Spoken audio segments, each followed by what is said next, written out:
See, you look at Indiana, two very well-run organizations. Yeah. We can't now, Scott Perry, Vivek, Sacramento, can't use, the league only wants L.A. and Boston and New York and all this. To your point, we see small markets getting it done now. Right. We can't use that as an excuse anymore. Right. Yeah. Don't misunderstand me. I'm not saying, just do what you do and your turn will come around. Not saying that. But the opportunity is there clearly. And it's not going to come this year, probably not the year after that. But the way they've changed things in the NBA, there is genuine opportunity for small market teams to get to the finals. Because you know what this new CBA and the aprons and everything has done, and it just hit me. Before, you used to be able to build a super team by way of free agency. Mm-hmm. You look at OKC, outside of Hartenstein, they didn't build through maneuvering trades, drafts.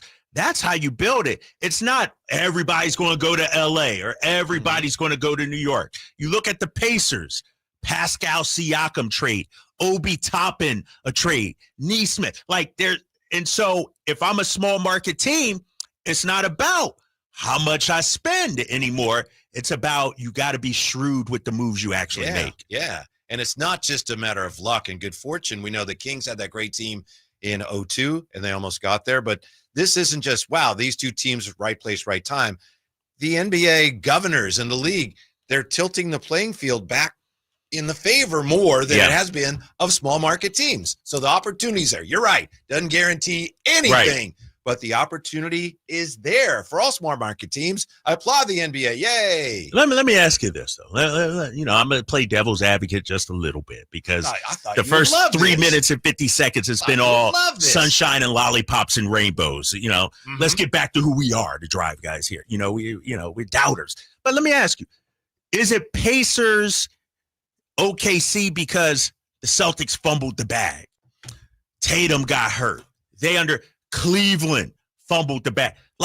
All season long, those two teams were ahead of the Indiana Pacers in the standings. Mm-hmm. And so how much of this is Pacers catching them on the right year? Not necessarily a fluke, because I don't want to say that. I want to give them much more credit. But could a healthy Boston team be right back there next year? Maybe is this the start of something there, though? You know? But as you pointed out, you look at Indiana, they were just playing better and better and better from January on. Yeah. And as far as the Celtics, last year they win the championship. And look, a year later, we're talking to Chris Forsberg in a little bit about they're going to have to start trading people. They're going to have to start. And Adam Silver's, it's to have parity, yes, but spread the wealth among star players. So you can't just get 3 to 4 stars. I think it's great for the league. Honestly, though, Whitey, I hate it for sports talk radio because I don't even get into the aprons and trades and how that's, so I don't even know if half the trades we're proposing out there can actually be done. But it does, give the smaller market teams a chance. I will say this about it, though. Milwaukee's a small market. Mm-hmm. A few years ago, they won the championship. I think what the league is trying to do, and they've been trying to do, is make it such that if you draft properly, there shouldn't be any incentive for your homegrown talent to leave. That's where the Kings botched the bag. We had our homegrown talent, and we messed it up. Yeah. De'Aaron Fox could have got paid more than any other team could, and he still won it out.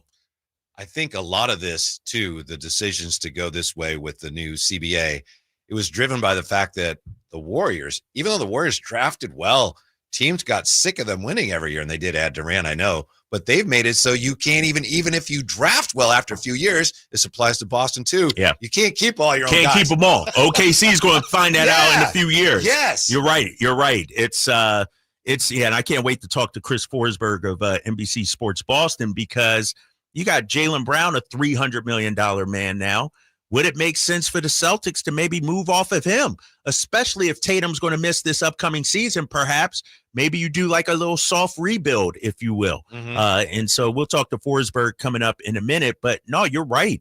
And I will say that's why it's so important for a team like OKC to still have a stockpile of draft picks, because you're going to lose somebody. You're going to lose maybe Chad or J-Dub or somebody at some point you're going to lose. But yet you still got a stockpile. And so now if you're a team, you can't just go all in, I'm going to go for right now, because that's going to hamper you for years to come. OKC has done it the right way. Yeah. Right now, and they're building for the future. Spencer Lampkin's checking in the chateau. He says, I feel like you could say that about a lot of championships. You have to take advantage of the opportunities. And that's true. Spencer, I just think if you look at it, it's being tilted to the point where small market teams should have more opportunities than they used to. Yes. You still have to take advantage of them, to your point. Right. But the playing field is being leveled to a degree. So the days of super teams, goodbye. pretty much over. Night super teams. And I will say this, Whitey. I know OKC is the number one team, but Indiana was what? 4 seed? You look at Dallas last year, like before, and I'm talking, 8-9 years ago when LeBron and the Warriors were going head to head. Most of the time it was one of the top 2 seeds in each conference. Now I feel like once you look at Minnesota, what seed were they? Why do you remember? This year? Yeah. 6, weren't they? 6, and they made it to the conference finals. It's more wide open now than it's been in recent memory out there, I think. I got a player I want to ask you about. Not saying, here's my guy. I'm saying, what do you think of this guy? Okay? Hold up. Yeah. Are you going to ask me now, or is it after the I'll time? ask you now. Hold up. Are you interested at all in this guy? Just 10%, 20%. Okay. I don't know if I could get him, and I don't know if he's good enough for me to give up what I'd have to give up. We've talked about him before. This is no revelation. I keep looking at guys that are young that might be available. That's a point guard. What about Colin Sexton? Yeah, I like that. Yeah, we've talked about him. I don't think it'll take a whole lot. Because they kind of moved him off the ball this year, right? Yeah, moved him off the ball. Yeah, and he's coming off the bench for a while there, too. And so I like Colin Sexton. How old is he? Do you know offhand? 26. 26. Okay, so you're talking 8 to 10 years if he's, right. Is he a facilitator enough for you, or is he more That's what I'm not sure of. But here's I like Colin Sexton for this reason. Lottery pick, first of all, so there's always been talent there. His nickname is Young Bull. We need some bulls. Yeah. We need some dogs. And I don't think he's afraid of any kind of moment. He plays with a chip on his shoulder. And then also, he can score when needed. And if we're moving off one of our scorers, the point guard we have got to be able to score a little bit too. Yeah. And so I'm not opposed to that at all. Colin Sexton, he's up there. He's probably one of my top 5 targets. Yeah. Out there. They'd be in no hurry to get rid of him. And if they were, obviously Danny Ainge would charge at least 2 firsts. Yeah. You think 2 firsts? Don't you think that's what he'd ask? He'd ask, and I'd hang up the phone and be if it's a first, I would do that in a heartbeat. Because what are the odds I'm going to convert one of my firsts and get a player as good as Colin Sexton? But he probably would want more than that. Going to text our boy Tony Jones right now. Thank you. What's it going to take to get Colin Sexton? All right. We'll have the answer. I need to call Danny Ainge up. Get Danny. Yeah. Text him. At least get his son. Right. Austin on the phone. Yeah. So we're back with that. Chris Forsberg, bottom of the hour here with the Drive Guys. Just getting started on Sacktown Sports. Hey, it's Carmichael Dave here for American Energy. And oh my goodness, I'm born and raised here. I know it gets hot, but my goodness, we're already seeing 100-degree days. Listen to me. You do not want your system to conk out in the middle of June or July or August with one of those big 100-degree stretches. You want to make sure you're good all summer long. And my friends at American Energy Heating and Air can do that with a $24.50 tune-up right now. That's half price. And if you need a new system, $3,500 off, up to $3,500 off in rebates for qualified systems. They've been around since 1981, serving the greater Sacramento area. A+ with the Better Business Bureau. Call them right now, 916-520-9990. That's 916-520-9990. Jingle Singers, take it away. Call 916-520-9990 now. An Australian hiker travels to the American West to walk a wilderness trail. Wasn't afraid to be out on his own. But Eric Robinson vanished in the high Uinta Mountains. I remember thinking, Eric, what were you thinking, mate?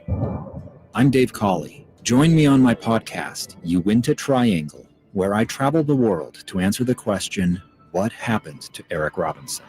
Follow Uinta Triangle. That's UINTA Triangle on Apple Podcasts or wherever you listen. Finally, an easy way to find home improvement contractors. Just visit subcontractorsunited.com and simplify your search for home services professionals. From cabinets to windows, roofing to plumbing, Subcontractors United is an easy, simple way to find and hire a home improvement contractor. And you never have to give up personal information. So no harassing phone calls like you get from those other websites.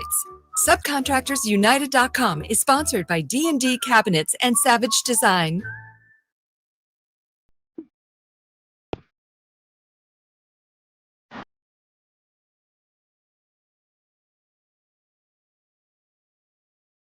Your afternoon home for Kings Talk and so much more. The Drive Guys on Sacktown Sports. Point guard of the day is Colin Sexton. We've talked about him before. Should the Kings pursue Colin Sexton? I know Drapes has some inside info on that. Dividing Zeros in the chat says, he asks, is Sexton a score first point guard? If so, we really need an assist first point guard to fit the pieces we have, in my opinion. He's not what you'd call a pure point guard, is he? And I think that's one reason they've moved him off the ball a little more. Yeah, he seems to be more of a scorer first. You know, he's a combo guard almost. He can play one and two. I think if we did get a guy like Colin Sexton, there's not enough basketballs to go around given the current makeup of our team. Agreed. And so we'd probably have to move somebody. And then let me ask you this, though, because I think we both like the player. Even if we move somebody and bring in a Colin Sexton, are we worried at all? Or I'll rephrase this. Are we looking this season for Keegan Murray to be a legit offensive weapon for us? Mm-hmm. Yeah, that's one of the things I like about Sexton potentially is he's, I believe, 26. So I see him as maybe becoming part of a young core that Keegan's also part of, where I can get younger and develop that over the next couple of years as I inevitably phase out my older players. So I know I didn't directly answer your question, but I see them as being, I say yes, but I don't see them as being incompatible. Let's build a perfect team, if you will, Whitey. Mm-hmm. How many scorers do you need in the starting lineup? Oh, well, three, right? Unless, yeah. And then a couple other guys that can score and knock down the shots if needed. We got Zach. Mm-hmm. Zach ain't going anywhere as far as I'm concerned. What about all this about, pardon me, but about Domas, our buddy, Evan Siddery, friend of the show, right? Yeah. And he's saying something today about, and I was just looking for it. I couldn't find it. I apologize. He was saying there's still a lot of talk that he may ask out or, I saw that. It's like you said nothing there and you're just fueling this Domas trade narrative with nothing, with fluff. It's almost like he said something to the effect of, if Domas, didn't like the direction and if he asked out, it's like, you can say that about every player in the league, though, right? Yes. Yeah. So I'm not buying that. Okay. I saw the same post that you saw out there, and nothing to it as far as I'm concerned right now. We'll have to see how it plays out. But back to building the team. Let's say you got 3 scorers. When you look at our team right now, is Domas viewed as a scorer? Yeah. What is he, about 20 a game? So he's one of our scorers going forward. Right. So we got Zach, We got Domas. Who's that third scorer? Right now, it's DeMar. Mm-hmm. If you bring in Colin Sexton, and let's say DeMar's not on the team, then Colin Sexton becomes that third scorer. Where does that leave Keegan Murray? Is he just, Dorian Finney-Smith? Is he, is he, I don't even want to say Aaron Gordon, because Aaron Gordon, offensive package we've seen. Like, is he a Christian Brown? Or like, what is Keegan Murray when it's time to win? Or is he one of our 3 scorers in the starting lineup? I think there's room in that lineup that you described for him. There's still room for him to grow. Maybe it takes a full-on commitment. Like, we're not going to give you room to grow. This is it. You got to show us. Mm-hmm. We're going to run our offense through you. But it's like Scott Perry said when he was asked about Keegan's. He'll be fine. I really think he will be. And I do think he's an important piece going forward. He can be one of my bridges to the last team that got into the actual playoffs, and maybe my next team that's actually going to be good. How about this, Whitey? I'm going to throw something out there. And this is just my gut feeling. Keegan has been a good soldier the first 3 years of his career. Mm-hmm. Whatever the coaches have asked him. But I believe that he believes he's capable of so much more. I think I'm going to just stand in the corner and, get what the offense get, and then guard the other team's and then best guard player. I think those days are over. From a mindset, I think Keegan, in his mind, this is just my guess here. Don't have no sources or anything, but just 3 years of being around the guy and talking to people and things like that. I think it's time for him to, in his mind, say, you know what? Because Whitey, it's contract time for him. Yes. What is he? Is he just a role player? This is time for him to get the bag. This is time for him to take a step. And I think when you watch him, if you're in his position, Mike Brown is fired, De'Aaron Fox is traded. I'm done being the team first. I'm going out there to look to make my mark. That's just me if I'm him. Right. I'm not saying go out there and freelance or anything, but I'm going to Doug Christie. I'm going to Scott Perry. I want a bigger role in the offense. And the other side of that coin, if they don't do that, is this. It cuts both ways. I don't have to sign an extension with you if I don't want to. Right. If I'm tired of the role you're putting me in, he doesn't have to stay. Right. And that's – and this is the issue with Scott Perry and the Kings, that there's so many different layers to this roster. It's not just get rid of this guy, get this guy, and all's fine. It's if we get Colin Sexton, who we're both a fan of, what does that mean for Keegan Murray? What does that mean for DeMar? What's the word from Tony Jones on? Anything? Tony Jones, he said, I asked him what the asking price was for Colin Sexton. What's it going to take to get Colin Sexton? He said, I don't know, but Dallas wants him. Oh. So we already got competition if we wanted Colin Sexton, if we're interested. Mm-hmm. And it makes sense in Dallas. Let me ask you this, though. Dallas already got Kyrie, and I understand he's hurt. But don't they got Spencer Dinwiddie? Any interest in that? No, I saw him on the list of free agent point guards. I just don't think of him as really as a point guard. No, he's probably a good 6th, 7th man scoring option. Yeah, he's a nice player. Nice player, but but not the answer at point. I agree with you. Speaking of Domas, as we just were, Domantas Sabonis, according to The Ringer, the 31st best player in the NBA. Did that come out? Yes. Today. I missed it.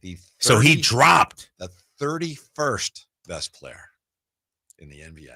And so our best player is the 31st best player. And our second and third best player are, I think it's 67 and 68. Shut up. So we only got one in the top 60. Yeah. Nobody in the top 30. Is that Kevin O'Connor in them? Yeah, I think it's Kevin O'Connor's Yahoo now. Oh, yeah, he's at Yahoo. Yeah, who's number one? Jokic with Shea 2. And I missed that. Why did I see that? Yeah, it came out today. Hallie, way up into the top 10. Way up? 6, something like that. Shut up. Get out of here. He's way up there. Hold up. Yeah. I got to look this up. The NBA ranked by The Ringer. Yeah. I got to look this up. updated June 4th. Yep. Got it right here. Uh-huh. Jokic, we got to get into this, and I know we will. Yeah. In depth. Steph Curry, 5. Ant-Man, a 6. Tyrese Halliburton, Number the 7. 7th best player in the league. Stop it. They got him ahead of Tatum. Up from 19. That got to be one of the biggest jumps ever. Mm-hmm. Tatum went down. Tatum went from 4th to 10th. Top 10 still. Who the hell's writing this? Why'd you bring this up, man? This is because I meant to save it and I didn't have the discipline. I know, right? You were sitting on this one. Domas. You were sitting on this one. I had a feeling you hadn't seen it. Yeah, I missed this one today. Now I'm interested in where De'Aaron Fox is because Fox should have fallen too. If Domas is falling, De'Aaron Fox, what? 26. He was 25th in March, 27th in April, went up to 26th in June. All right. We got Forsberg coming up next, but yes. I need 2 segments on this later, Whitey. I got some issues. Yeah, we'll get to that. We'll get to Chris Forsberg. What does he think of Tatum falling in the Ringers ratings? And what are the Celtics going to do? All this talk about the Celtics, all these rumors. They're actually going to do anything? We've got that coming up here in just a few moments. A few minutes, yeah. Chet Holmgren, 27. You derailed the show with this, big fella. Yeah, we were talking about Keegan Murray and Colin Sexton. And now it's, speaking of Colin Sexton, do you know where they have him? I'm looking him up right now. Utah. Let's see where they have. Yeah, I didn't see him. No, he's not even top 100. I took a quick look earlier. I didn't see him. But Domas, they had him going, let's see, in January, he was 20th. And they update this every month or so. 20th, 24th, 26th, 31st. Bonus a bonus. That's terrible. That's terrible. And you know what's upsetting about this list? And I know we're going to dive into it. So make sure you guys listening all throughout the show. My boy, Zach LaVine, first team All Drapes. They have him at 68. He was 53 in March. What happened from March to make him drop 15 spots? Good question. It wasn't like he was trash or anything. Honestly, it's the perception of the Kings. Yeah. If you're on the Kings, you're down. Whoever is doing these, the Kings up. And Malik not even on the list. Right. Damn. Okay. Mm-hmm. All right. Real quick note here, Drapes, because I know we talked about it yesterday. Why did the Knicks let Thibs go? This is what the Athletic said. I don't know if this is right. Thibodeau's time in New York ended because of the first line of the statement the Knicks released. Our organization is singularly focused on winning a championship for our fans. Sources around the league said that is why the change was made.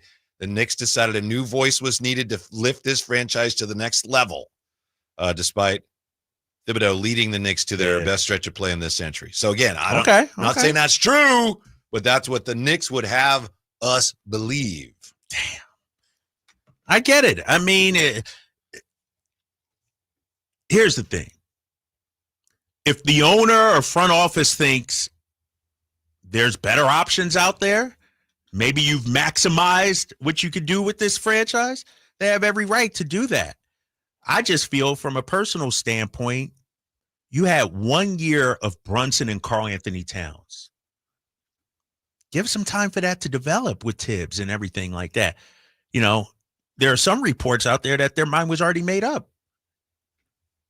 You know, postseason be damned, whatever happened. Thibs was, even in the Boston series, even after they were up 2-0, there were some whispers that Thibs might be done. Yeah. Jordan Ott was named the new coach of the Cavs, so that means that Johnny Bryant is available. So if that was part of the plan all along, maybe the Knicks are just trying to make this look a little more right. Yeah, they're doing their due diligence, going through the full process. We'll announce your hiring in just a few days. Almost like us, right? Like with Doug Christie, Scott Perry came in. Yeah, I'm going to, a full list of, my phone's ringing off the hook for this job. You scared me. You looked at me, you said, almost like us. And I was like, what did we do? What happened? Like, Drapes, you leaving? No. What's going on? All right, Chris Forsberg is going to join us when we come right back with the latest on the Celtics, which could impact the rest of the league. Next on Sacktown Sports. Hello, Sacramento. I'm Emran Pilati, owner of True Sports Cards and Collectible Store here in Rockland, California, and the host of the True Sports Cards Show that airs right here on Sacktown Sports 1140 every Saturday from 10 to 11 a.m., where we discuss the latest trends, hottest products, and deliver exclusive interviews with other industry leaders. And don't forget to visit our shop, True Sports Cards, at 6661 Stanford Ranch Road in Rockland and see what we have for all your sports card and memorabilia needs. Whitey here for Napoleon Grills, reminding you that when buying a new grill, every detail matters. While supplies last, you'll receive a $149 gift with purchase on every new Napoleon Prestige stainless steel grill. The kit even includes a pizza lover starter kit and much more. And now up to $79 off Napoleon Rogue models. Napoleon grills are built different, built better, built to last, with a lifetime warranty and premium steel that boasts amazing quality. Visit Green Acres Nursery today for your best selection of Napoleon grills and accessories. Progressive knows when you're on your boat, you're already on vacation. And Vacation You forgets all your worries. Vacation You doesn't even keep track of time and knows that time is a meaningless construct designed to control us, man. But Regular You knows you don't want to be too far out in the water after the sun goes down because Vacation You doesn't know how to navigate in the dark yet. Vacation You and Regular You really need to get on the same page. So bundle your boat with your home or auto policy and earn an automatic discount from Progressive. And spend the savings on the both of you. Progressive Casualty Insurance Company affiliates and other insurers. Not available in all states or situations. Hey, Green Gobbler here. So you've got a clogged drain in your bathroom. Water in the sink's overstaying its welcome. You're spitting today's toothpaste on top of yesterday's toothpaste. You hope that it go away. Yeah, clogs don't just go away. I make them go away. I'm Green Gobbler, the only clog dissolver you need. I'm bleach-free, safe for your pipes, and I work. Guaranteed or your money back. Because I never met a clog that was going to unclog itself. Green Gobbler. Let the gobbler get it. Want the best movie experience in town? Join Sacktown Sports IMAX Pass by visiting sacktownsports.com. Sign up today. You can win tickets to see this week's films at the Esquire IMAX Theater. Get ready for a night out with Jordan Davis. It's Country in the Park 2, Saturday, September 13th at Cal Expo. Along with the special guests, Mitchell Tenpenny, Low Cash, Vincent Mason, and Avriana. Make it a family day out with food trucks, games, dancing, and more. Saturday, September 13th at Cal Expo with Michelob Ultra. Tickets are available now at CITPFest.com. Summer's almost here, and so are popsicles, pool days, and a lot of smiling. Make sure your kiddo's smile is ready with a visit to Kids Care Dental and Orthodontics. Our expert team makes dental visits easy and fun with sensory-friendly hours for kids who need a calmer environment. We can also accommodate same-day treatments, and to save you time, if your child needs multiple treatments, we can often do them all at once. Appointments fill up fast, so don't wait. Beat the summer rush and schedule online at kidscaredental.com. That's kidscaredental.com, where healthy, happy smiles begin.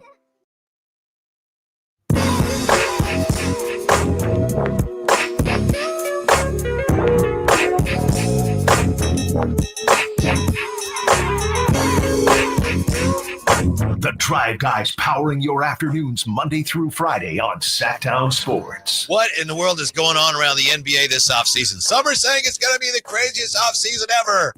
And a lot of the speculation swirling around Euro stomping ground, Stripes. Yeah, Boston, man. That's outside of Milwaukee and Phoenix. That might be the most interesting spot in the league right now in terms of who's going to be on that roster next season. So this is your friend you got lined up for us, huh? Let me hold up. Not only my friend, I would argue that he would say I helped jumpstart his TV career. I've heard he's like Harry Potter and you're like Dumbledore. That's what I've heard. Okay, I can see that. I'm the OG of it all. You know, no Dumbledore. No, as long as you didn't say Hagrid, I'm okay with it. Okay, you know? All right. Yeah. Chris Forsberg with us. How are you, Chris?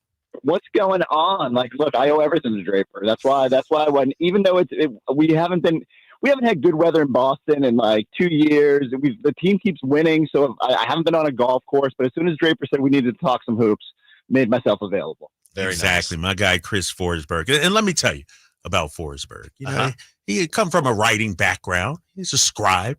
Then decided to give the TV, a job a little shot. And Chris, I'll give you a chance to, pump me up even more. As the Celtics pre and post game, did I serve you up like a Rondo assist and you just had to throw it down when we used to work together? I had the easiest job on the court. Whenever I could get the ball out of Scalabrini's hands and try to get a few minutes of airtime, that would allow me to complete the layup. But yeah, no, it was Drake. You're still missed out here. We still think about you every time the Kings do anything, or we can. You're beloved back here, and you always have your spot. Yeah, those are my people out there. That was a little backhand. I don't think he meant it to be, but that was a little it was a little bit. He said when the Kings do anything, it hasn't been good out here, man. It hasn't been good. But here's the thing. I'm looking at the Celtics roster, and we understand the financial aspects of it all. I want a guy like Jaylen Brown. Any chance at all Jaylen Brown becomes available this offseason? I think there's a chance, and because the Celtics have a lot of tough decisions to make. And it's weird to say that because Jaylen felt like was maybe finally out of all those rumors, goes out and is in the Finals MVP, the Eastern Conference Finals MVP, signs this big extension. I think he's excited to get some roots here and really be embraced by this fan base. And then you have this weird season that ends with the disappointment, and you go into an offseason now and you're facing a future where Jason Tatum might not be on the court for all of, most of next season at the very least, and might not be himself for multiple seasons. And now there's tough decisions to be made. It's weird to say, and Drake, because it just always felt like Tatum and Brown were going to be 23 years old and young guys in this league. And yet you're looking at a reality where Jaylen Brown's 30 when Jason Tatum is back at full powers again. And, can you be that patient and wait for them to have another run at this? And so league comes at you fast, things change fast. And I just think the Celtics have a lot of tough decisions to make. It comes down to when you start assessing what they might do this offseason is what gets you the best return. And, it's easy to sit here and I'm guilty of it too. We'll go on our airwaves and we'll say, you move Drew Holiday and you move Sam Hauser and, you can get below that second apron. And I mean, people's heads are spinning because of this new CBA as it is. But the reality is Jaylen makes a lot of money. Jason makes a lot of money. It's hard to put the puzzle together now with two max contract guys that make 35% of the cap. And so, yeah, it's a possibility. But Drake, what are you bringing to the table? Jaylen Brown's not coming cheap. Yeah, that's the thing. If I'm a team like Milwaukee and, let's say Giannis does want to leave, getting a package starting with a Jaylen Brown, that would be a good thing for them, I think, obviously. Chris Forsberg with us from NBC Sports Boston. Chris, I know you have suggested that there could be something of a silver lining to the very unfortunate Tatum injury for the Celtics. How would that be? Silver lining would be that a lot of the younger players are going to get some opportunity here next season. Mm-hmm. That let's say Jaylen Brown is back, we've all sort of sat here and wondered what would Jaylen look like as the 1A in a team. We always worried that maybe Jaylen would want to go be a 1A somewhere else. So maybe he gets that opportunity next season to show what he can do as a focal point. Maybe it further enhances his development. Every year we say, that's the top level of Jaylen Brown. And yet he comes back and he's got even more in the toolbox. And I wonder if if the Celtics stand are trying to talk themselves into navigating a potential bridge year next year, you do start to look 2 years down the road and maybe it looks a little bit more optimistic. And if the highest level of Jaylen Brown merges back with a healthy Jason Tatum, there could be another opportunity for this core to make a run at it. Other than that, I think it's easy to identify the silver linings once we start seeing which way this is all going to tip. Is Derek White going to be back, or will the Celtics listen to offers for him? Is Kristaps Porzingis more himself? Does he get a chance to go play in FIBA this year and show that the playoffs weren't the level of Kristaps Porzingis that we saw the year before? And so it's not an easy puzzle to put together, and it's weird to go from a month ago we're sitting here going, the Celtics going to repeat? Are they going to be like a dynasty? And now we're like, this core might never play a game together again, and it's certainly going to look different, at least in some way, next season. So yeah, it's just some questions that need to be answered, and Brad Stevens got to figure out how this looks. Chris Forsberg, NBC Sports Boston, joining us here on The Drive, guys. Chris, I threw out Jaylen Brown, and that's a pipe dream of mine. But in terms of realistic targets, realistically, guys who may be moved, I'm looking at Drew Holiday and maybe even Kristaps Porzingis. What do you know about their situations going forward and how much it might take to get those kind of guys? Yeah, so with Drew, it's just the reality at 34 years old. And, he did sign a big extension last year, and that was partially to give him some security as the Celtics navigated this little 2-year window, and it was rewarded with a championship. But with 3 years and $104 million left, like they've got to look at their options. Celtics, again, they've got to trim at least $20 million off this payroll this offseason to get off that second apron. They probably want to get below the tax at some point. I know people don't love doing the math on this stuff, but this is just the reality. Like in a vacuum, you'd love to have Drew Holiday on your team. It's just right now, it's not a luxury the Celtics can afford. And so I wonder if a team can come to the table with either expiring contracts, guys that can be rerouted, young draft capital. The Celtics do need to get a little bit younger here.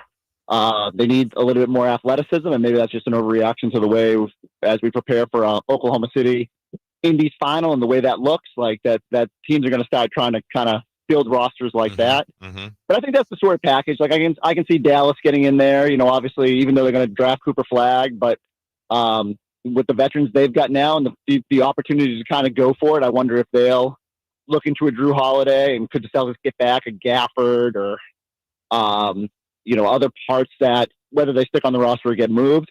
But there's like probably 10 teams in the league that are sitting there going, maybe they're one Drew Holiday away. They're one healthy Kristaps Porzingis away from being in the mix. And that's, that will help with the parity we're seeing. And so I wonder if teams will be a little bit more aggressive towards those players. I think that's what the Celtics are banking on, that maybe if everybody feels like they just need that one extra piece, then maybe you don't have to attach additional assets to move some of the bigger salaries they have. And Chris, just to clarify, and I know we're just guessing here, nobody knows for certain, how likely would you say it is? Would you say it's likely that the Celtics end up moving a significant piece, whichever one it is? We know all the names. Do you think it's likely they will move off of one of their main players this offseason? Yeah, I mean, again, it depends on what you define as main. Like, is there a chance for it to be Jaylen Brown? Absolutely. I think that I would say that's a lower percentage than necessarily maybe it being Drew Holiday and Kristaps Porzingis. So it's just a puzzle that you got to put together, and every team is going to go through this. Like the old way of like trying to get 3 stars, we know it doesn't work anymore. Certainly doesn't work in the new salary cap era, and so it's just. How do you put that puzzle together? Do you want to keep, like Derek White has a great contract, and same deal. Every team in the league would want a Derek White because he fits seamlessly with however you play. He's just going to make a bunch of threes and make a bunch of smart basketball plays, block a bunch of shots. But at $28 million, and he'll be 32 by the time Tatum's back and at full power. So like, you just got to wrestle with the decision about how that looks. And so I do think the Celtics invariably will look different next year, and just how different will depend on what other teams are willing to bring to the table. What do we got for Sacramento assets out there? What the Kings looking to do? That's what I was going to ask you. Yeah, we got a lot of draft picks. I was going to ask you, Chris, because you know how it is being in the market. It's at times, fans, media, we tend to overvalue our assets. I remember working in Boston, and we were talking about Chris Humphries in the 2nd round pick might lure Kevin Durant. It's just, that's just the nature of the business. When you look at Sacramento, where we are, the roster, we do have our 1st-round draft picks going forward. What do you make of some of our assets, a DeMar, a Zach, a Domantas Sabonis? When Dre, we were texting about it. Like, to me, DeMar DeRozan is still like an extremely, extremely intriguing asset for a team that feels like it's on the cusp. And I don't know if it fits perfect with the Celtics because they love the 3-point shot. They kind of skew the mid-range. Maybe you make some leeway there if you had a guy like DeMar, but I do think you could. The thing that I think we're learning is that, one, you got to hit on your draft picks. You no matter if you do end up keeping them, you either got to pile them up and they take a big swing at the right guy, or you got to draft really well, like a team like the Indiana and obviously OKC, and you just can't mess that stuff up. So do you have the patience to get there? And so. For me, looking at Sacramento from afar, I always sit there and go, man, like, all right, you made one big decision with the Aaron Fox move. Like, where do you go from there? Are you all in on a Sabonis future? Are you like starting to think about the next core? And so I do think if I'm the Sacramento GM and I'm looking at Boston, I'm thinking, all right, like Derek White is the sort of piece that can tip you a little bit and push you to another level.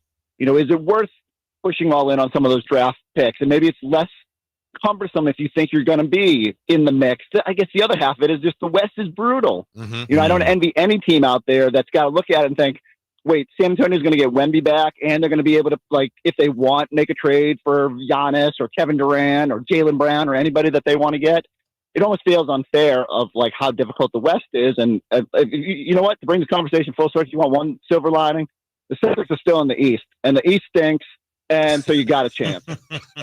All right, Chris, we appreciate your time and happy fake trade season. I know you celebrate that. So, yeah, anything you wanted to add here, Drapes? No, tell my boy Kevin Miller and everybody in Boston I said, what's up? Abby Chin, Scout, tell him Drapes said hello. Well, Drapes, we when the NBA calendar comes out, we just circle those 2 Sacramento games and brace ourselves for the only reunion that matters. And we look forward to those games and get ready to be back on our air. Hey, tell Brad Stevens I want a tribute video next time I come back. How about that? I want a tribute video. Wow. All right, I'll see what I can do. All right. Thanks, Chris. Thanks, Chris. All right, man. Later, y'all. All right, now. Yeah. My boy Forsberg. Yeah. Jaylen Brown, huh? It sounds like everybody's available. It sounds like, everybody. I mean, he's not in play for us, but that would be the perfect guy for us. Mm-hmm. That would. I don't know if Jay said it on air or it was just our headsets. He's like, trade everything then. If you could get Jaylen Brown, what's he, 28? Still got a good 5 year. Like, he's a culture setter to me. But, somebody put on the text line or the YouTube, can't you still build super teams? Yes, but they can't last long. Like, maybe you could do it a year or 2 or 3. Short but shelf life. It's short, and it's not good business, right? You're it's like we're seeing it with Phoenix right now, pushing all their chips in, and they came up snake eyes, and now they're desperate to make a move. Yeah, the new term, well, it's new to me. I don't know, maybe it's been around a while. Star stacking. Like, Miles Turner saying, you can't star stack anymore. Oh, okay, that's interesting. Now, when we come back, do we need to talk about the we do. top 100? We do. We got to get into it. We will do that when we come right back. Don't go away. Drive, guys. Hi, Sacramento. It's the No Surprise Guys at Bell Brothers Plumbing and Air Conditioning. Is your AC on the fritz? Call Bell Brothers. Looking to replace your old unit with a 0% financing and no payments for 12 months on approved credit? Call Bell Brothers. We're fast, reliable, and respect your time by showing up when we say we will. The price we quote is the price you pay. We are the No Surprise Guys. Call today to get a free estimate on a new HVAC system, or simply schedule your $87 AC Precision tune-up to keep your system running smoothly. With more technicians, more trucks, and more experience, we get the job done right the first time. No surprises. Our technicians are all background checked, drug tested, and will leave the work area cleaner than they found it. Don't wait. Call Bell Brothers today or book online at nosurpriseguys.com.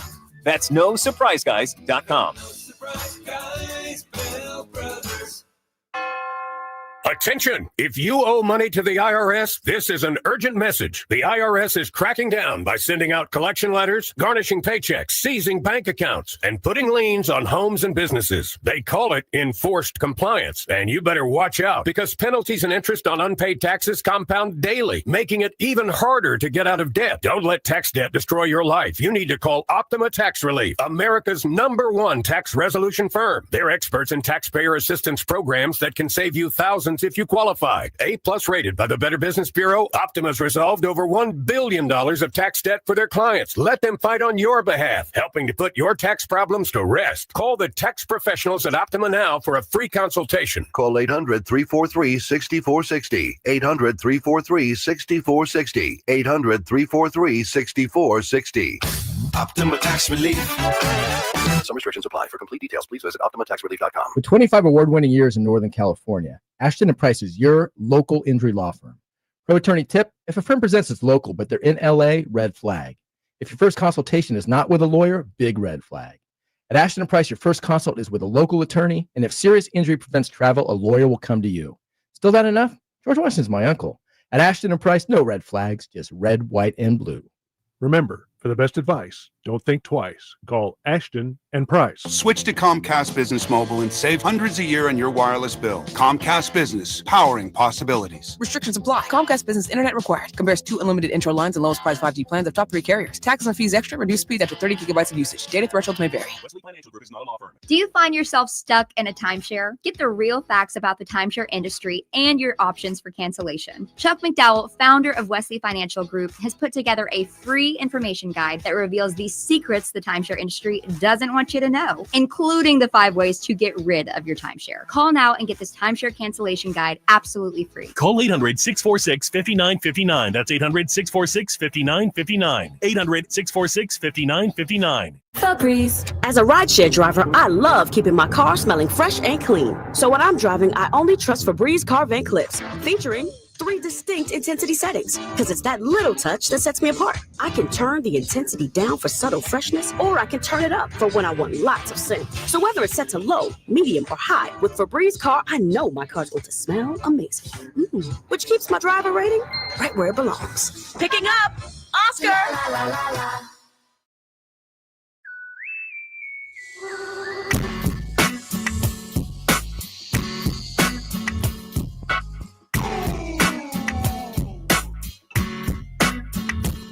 Live and local, 6 a.m. to 6 p.m., Monday through Friday. Sacktown Sports. We like to have fun looking at the Ringer's updated list of their top 100 players. It's silly. I try not to put too much stock in it, but it's hard if you're a fan not to get emotional about it. It's been interesting since I've been back here at the station. Tyrese Halliburton and Domantas Sabonis have been pretty close. Yeah. I think for the most part, Domas has been a spot or two ahead of him. But with the new list coming out today, top 100 NBA player rankings updated for June 4th, Domas slides all the way down to 31st. Tyrese Halliburton, number 7, the 7th best player in the NBA. Well, as our boy Kyle Ledbetter would say, Domas didn't drop down to 31. 11 players past him, like moved up, Yeah, it's, I mean, I get it. I get it.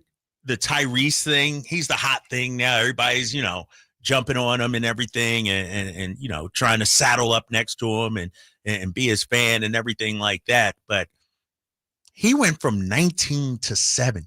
They got him ahead of Tatum. They got him ahead of LeBron. They got him ahead of Donovan Mitchell. And it's like, I think, and give the Ringer credit. They're putting out content that has people talking. Right. Which they're supposed to do. But I don't know if you polled GMs if Tyrese Halliburton is the 7th best player in the league. Yeah. Yeah. Another way of framing it. You have Luka, Shea, Giannis, Jokic, he's actually one. Then Steph and Anthony Edwards, and then Tyrese. So Tyrese is better than everybody else in the league besides Ant, Steph, Luka, Giannis, Shea, and Jokic. He's better than everybody else according to this list. That's just hard to believe. And we're big Tyrese Halliburton fans. Right. I like Tyrese a lot. I couldn't even see top 10, to be honest with you. 10 to 15, okay, if you wanted to go there. But 7? Off of just some, a really, really stellar playoffs?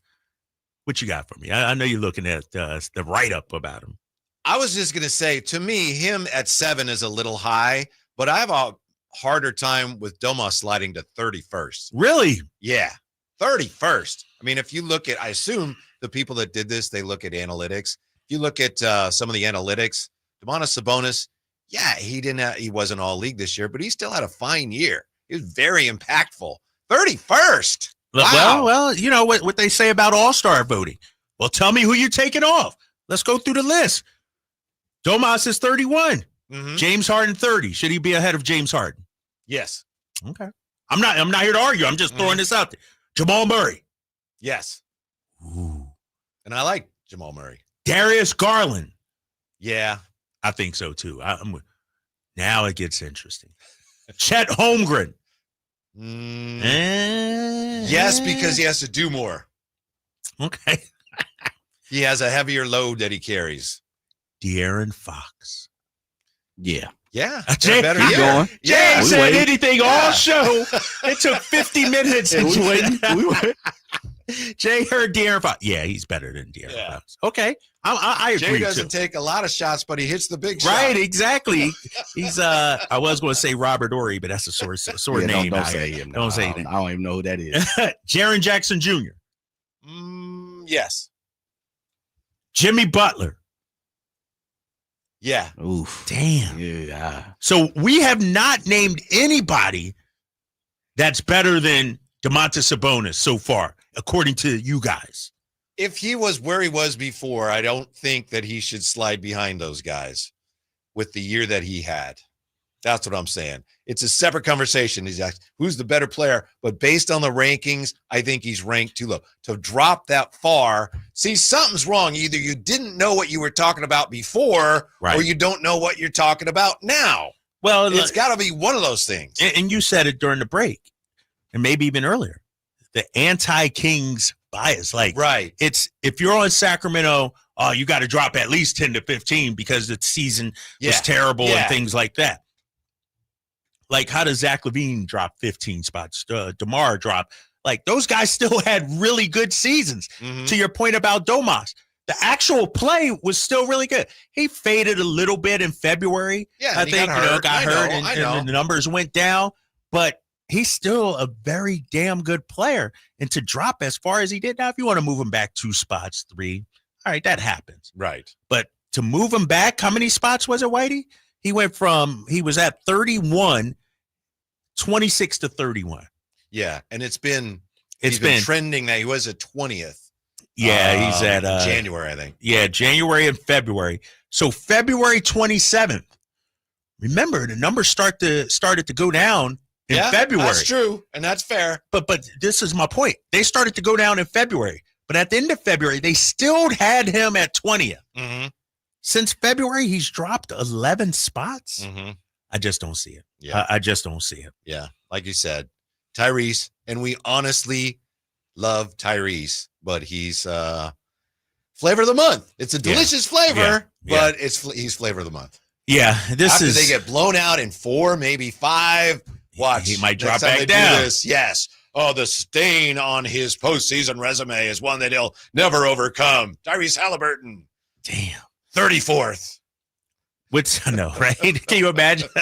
What's crazy about this list is OKC has 3 in the top 27. San Antonio, 2 in the top 26. Mm-hmm. LeBron and Luka, 2 in the top 15. If we take what the Ringer is saying as gospel, which we don't, but for this exercise, let's say we do, we're far ways away from contending. If your best player is 31st. Right. You don't have any top 30, and you have 1 in the top 50. From the 916 here in the text line, Domas probably dropped because of the horrible play-in performance. Yeah. Didn't help. No doubt. And in all fairness, it has been one of the things that he needs to overcome is that narrative that, in the postseason, I know the play-in isn't technically the postseason, but in those postseason games, he's not the same. And that's fair.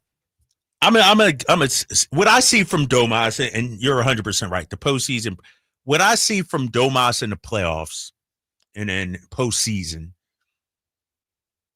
is a guy out there like a chicken with his head cut off. He's moving so fast and wants it so badly. Instead of letting the game come to him, instead of being patient out there, everything is 100 miles an hour. Grab the rebound. I'm dribbling. I'm making it. It's like, calm the hell down, bro. Mm-hmm. Take your time. Play with some poise. I don't see poise. And that's where I think the growth has to come for this Kings team in those big time games. Domas, the turnovers we talked about so often, like, you got to value the basketball. And so he's old enough now. He's been in the league long enough where that can't be an issue anymore. Yeah. You know what? Speaking of Halliburton and Sabonis and just looking at the teams and how far the Kings are from being one of the teams in the finals, one thing I really hope they address next year is you look at Indiana and they play with such pace. I meant to say fervor and pace. I said face. They play with such pace in the half court. They're everywhere. constant movement, and they put so much pressure on the defense. And the Kings some of it was because they were unfamiliar with the offense, but the DHO stuff, and LaRavia even talked about it in that interview he did with Basketball News. He said, yeah, it's kind of slower. It's slower. Yeah. You can't do that. It's too easy to guard. Right. It's too easy to guard. No, you're not putting enough pressure on the defense. Exactly. But why do you've been a coach? The cut's got to be hard and fast. You can't just limp into anything out there, especially in the postseason. Real quick, because I wanted to see where they had Şengün in relations to Domas. They have him at 36. That's a little surprising, to be honest with you. I thought he was sort of the flavor of, the second half of the season. Meanwhile, they have Jalen Green, who some consider their second best player. He's way down there, right? 98th. They got Dylan Brooks ahead of him, Tari Eason ahead of him, Fred VanVleet ahead of him, Amin Thompson ahead of him. So is Domas, even at 31, is he second among centers? Nah. Because you got Wemby. Oh, yeah. You got Where's Jokic. Wemby? Yeah. No, Wemby's 11, 11. What? Yeah. Nah, come on. Let me see on bigs. I filter it by I know position Jalen here. Duren is on the list, but he's way down. He's way down. You got Jokic, Wemby. Do you consider Anthony Davis a center? Yes or no? Yeah, he's center. Yeah. Evan Mobley. That's right. I forgot about Evan Mobley. Karl Anthony Towns a center? Yeah. Towns. Jaren Jackson Jr.? Power forward. Yeah, I think of him more as a forward. All right. So, yeah. According to this, you probably got Domas, fifth best center in the league. Gotcha. And no Embiid even in He's on mix yet. Is he on the list? Embiid, 84th. He probably had the biggest decline. No, he was bad all season long. 41, 50, 69, 81, 84. When we come back, the point guard conversation continues because according to Hoops Hype, the Kings have a point guard on their radar. Who is the point guard on the Kings' radar? We'll tell you next on Sacktown Sports. This is the story of the one. As a safety manager at a manufacturing plant, he does everything he can to keep his coworkers safe. From finding ways to reduce risks to keeping safety supplies in stock. And for that, he relies on Grainger. Grainger offers a broad range of quality products and next-day delivery, so he can always play it safe. Call 1-800-GRAINGER, click Grainger.com, or just stop by. Grainger, for the ones who get it done. Progressive knows when you own a boat or RV, it's like you're automatically on vacation, even if you're actually a marriage counselor in the middle of couples therapy. But in your mind, you're camping in Acadia. Puttering around Frenchman Bay. Your boat and RV are both protected. You're lobster drenched in butter and... Uh-oh, did your clients just notice you weren't listening? Quick, do the thing where you just repeat back exactly what they said, but as a question. They bought it. Now back to Maine, earning an automatic discount bundling your boat or RV with your home or auto. Progressive Casualty Insurance Company affiliates and other insurers. Not available in all states or situations. This is the story of the one. As a safety manager at a manufacturing plant, he does everything he can to keep his coworkers safe. From finding ways to reduce risks to keeping safety supplies in stock. And for that, he relies on Grainger. Grainger offers a broad range of quality products and next-day delivery, so he can always play it safe. Call 1-800-GRAINGER, click Grainger.com, or just stop by. Grainger, for the ones who get it done.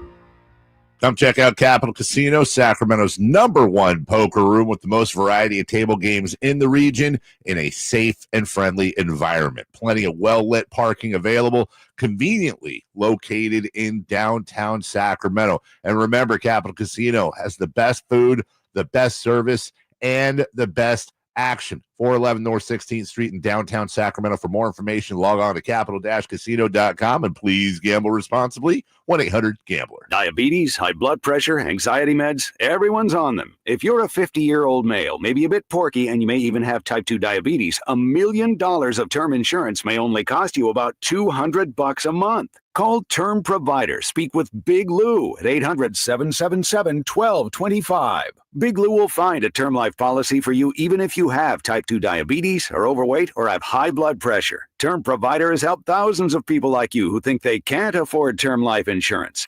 To buy $1 million of affordable term life for you, all you need to do is call Big Lou at 800-777-1225. Lou will make sure the scales are tipped in your favor. Call 800-777-1225. Big Lou will answer your call and work to fit you into a term life policy that you can afford. Remember, Big Lou's like you. He's on meds too. Call 800-777-1225 or biglou.com. Get ready for a night out with Jordan Davis. It's Country in the Park 2, Saturday, September 13th at Cal Expo. Along with the special guests Mitchell Tenpenny, Locash, Vincent Mason, and Abriana. Make it a family day out with food trucks, games, dancing, and more. Saturday, September 13th at Cal Expo with Michelob Ultra. Tickets are available now at CITPFest.com. This is the story of the one. As a safety manager at a manufacturing plant, he does everything he can to keep his coworkers safe.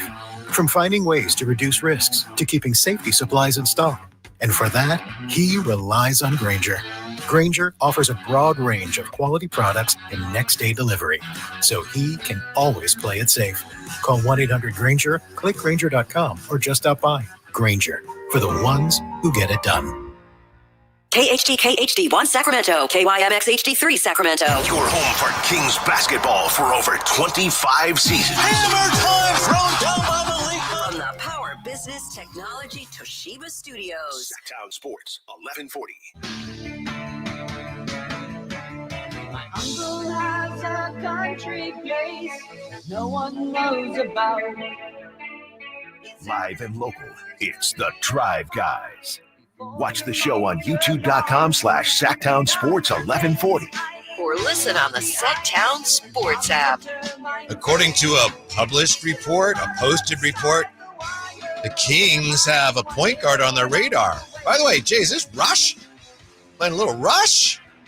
Yeah. I was on stage with Rush once, but it was like hours before they actually played. I was just on stage. What were you doing? Just introducing lurking? the opening act. Oh, okay. Like 42 Why you people. gotta be lurking? No, he said I was just on stage. The rocker you know? say he's jamming. Yeah. All right. I don't even remember who the opening So you act didn't. was. You just introduced opening act. Yeah, not Rush. and there was like 57 people in there, you know. What, like, State Fair or something like that? No, it was Arco. Oh, really? Yeah. Okay. But then Solano County's here? Because I saw all their instruments lined up, and they had their bass player has a 5-string bass. And I was looking at it. Okay. Didn't touch anything, but yeah. You wanted to though, huh? Oh yeah. It's like being in the gym to basketball. You gotta touch the basketball. There used to be a band, they may still be around, called the Presidents of the United States of America. They had a couple of hits. Oh yeah, I heard her. And they came to a radio station where I was once, and we're playing a song, so we're getting ready to go on the air with them. And one guy had his bass. It was a 2-string bass. Anyway, so I looked at it, I said, "Hey, can I look at your bass?" And he goes, "You can look at it, but don't touch it." All right. Right. Yeah, look. Okay. Like somebody's glove. You can look, Yeah, but don't put your hand in there. It's like, I get it. Anyway, we'll look at the guy that may be on the Kings radar. Okay. Before we get to that, we got a couple comments here on the text line. Stats and impact are two different things. The Kings have great players that lack fight a lot of times. This in response to the Ringer's top 100. Then also from the 916. How did the Ringer come to these conclusions? Great question. All we can tell you is here's what they say. This is an around-the-clock ranking of the players making the biggest impact in the league right now. Throughout the regular season and into the offseason, Bill Simmons, Ryan Russillo, Zach Lowe, Danny Chow, Rob Mahoney, Michael Pina, Justin Verrier will update this list based on recent results and new developments. So that's what it's based on. Okay. Recent results and new developments. Check back regularly for the revised ranking. So there really is they don't reveal their formula or tell you exactly what it's based on.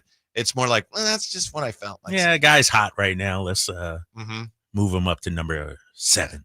Yeah. Kings are going to be Kings. That's unbelievable. I'm not as upset about the Domas as I am DeMar and Zach LaVine, Whitey, dropping the way they did.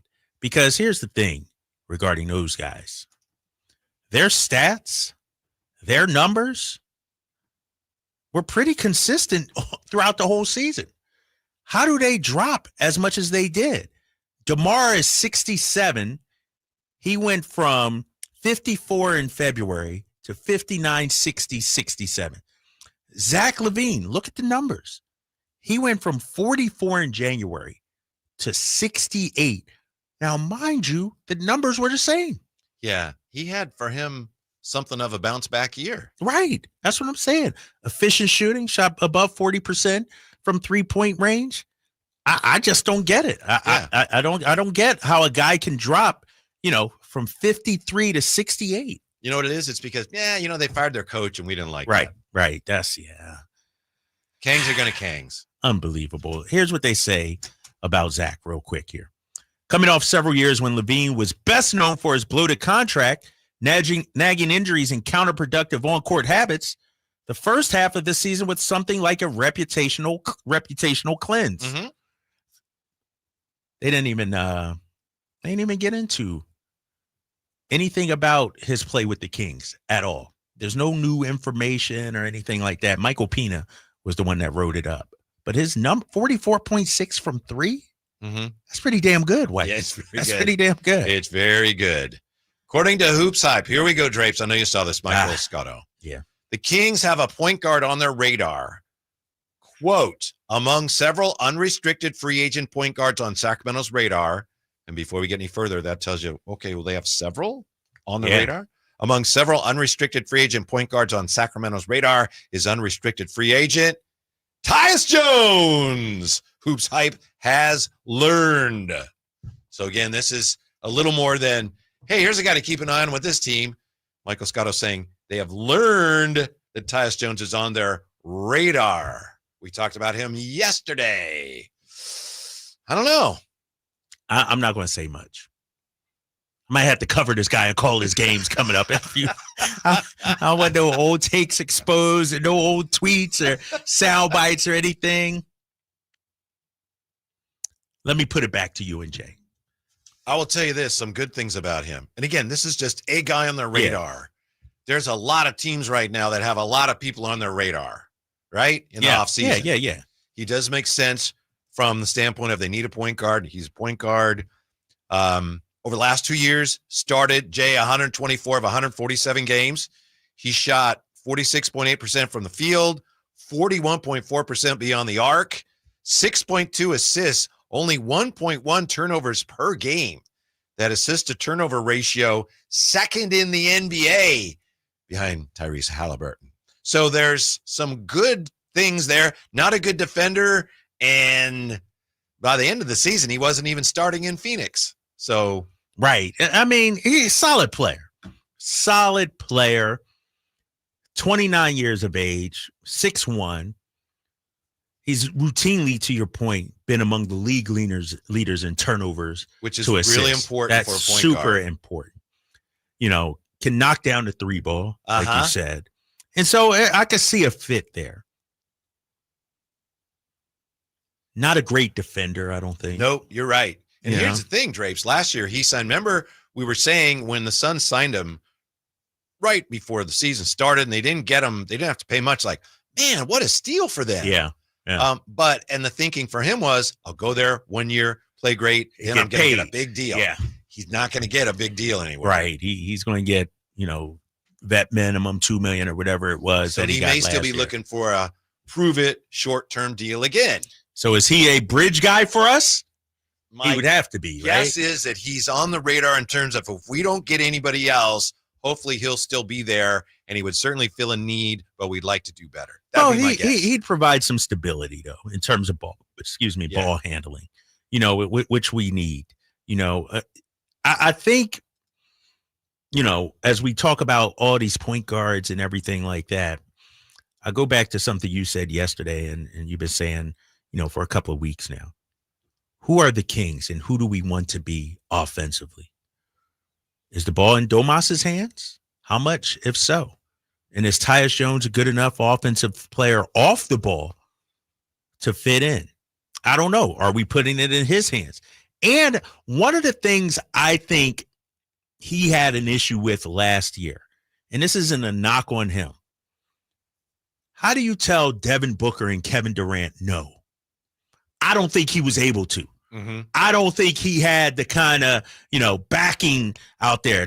What made Rondo so great is that he was able to tell KG no, Pierce no, Ray no. You know what I mean? He managed the game. Is Tyus Jones just a glorified bring it up across half court, pass it to one of the stars, and then go stand in the corner? Or is he a point guard running the team waiting? That's where I feel like he could be, but he can't defer to Zach or DeMar or Domas. We need somebody, a veteran, and some people have brought up CP3, a Chris Paul type, to come run the show out there. The thing I don't get about that, on the one hand, yes, it's Chris Paul, and he's still productive. I get that, but what am I doing? And maybe just tell me. I'm not saying you're not doing anything, but am I trying to get younger? Am I trying to win now? I don't want to be win now, and I feel like that's throwing bad money after good if I bring in Chris Paul. If you sign Tyus Jones, I believe you might as well just have gone ahead and signed Chris Paul. Because I don't think when it's time to win, Tyus Jones is not your starting point. That's not your answer long term. No offense to him, solid player. No, I agree with that. But that's not your, and it's like, well, if we're bringing Tyus Jones to settle things down and run, we might as well bring Chris Paul in to do that for a year. Like, it doesn't, to me, Chris Paul, I know he's old. He's coming off a really good year in San Antonio, actually, when you look at some of the numbers. But when Chris Paul, to me, is a guy that can settle things down, stabilize, get you into an offense. He has the cojones to tell Zach no, DeMar no, Domas no. And I'm not advocating he's the guy, but if I'm going to go Tyus Jones, who's a bridge guy, I might as well go Chris Paul.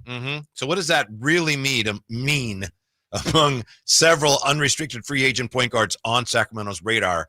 What does that really mean? We'll look at that also. Jay yesterday made, I thought, a great point the more I think about it. Okay. It's a good point at the time. The more I think about it, I think there's ramifications we need to discuss on Lonzo. What if they brought Lonzo in here? So we'll look at that more when we come right back. The point guard conversation continuing with the Drive Guys right here on Sacktown Sports. The Sacktown Sports 1140 newsletter. Right to your email. Get your latest on the Sacramento Kings, UC Davis, and Sac State with the Sacktown Sports 1140 newsletter. Visit SacktownSports.com to join. Hey, Green Gobbler here. So you've got a clogged drain in your bathroom. Water in the sink's overstaying its welcome. You're spitting today's toothpaste on top of yesterday's toothpaste. You hope that it go away. Yeah, clogs don't just go away. I make them go away. I'm Green Gobbler, the only clog dissolver you need. I'm bleach-free, safe for your pipes, and I work. Guaranteed or your money back. Because I never met a clog that was going to unclog itself. Green Gobbler. Let the gobbler get it. Ready to order? Yes. We're earning unlimited 3% cash back on dining and entertainment with the Capital One Saver card. So let's just get one of everything. Everything? Fire everything. The Capital One Saver card is at table 27, and they're earning unlimited 3% cash back. Yes, chef! This is so nice. Had a feeling you'd want 3% cash back on dessert. Ooh, tiramisu. Earn unlimited 3% cash back on dining and entertainment with the Capital One Saver card. Capital One, what's in your wallet? Terms apply. See CapitalOne.com for details. When you're young, life is full of choices. Don't let opioids like highly addictive and deadly fentanyl take away your life with just one wrong pill. Addiction is a disease that can affect anyone at any age. But there is a choice to get help for this disease. Find medically proven treatment options, including virtual, at choosemat.org.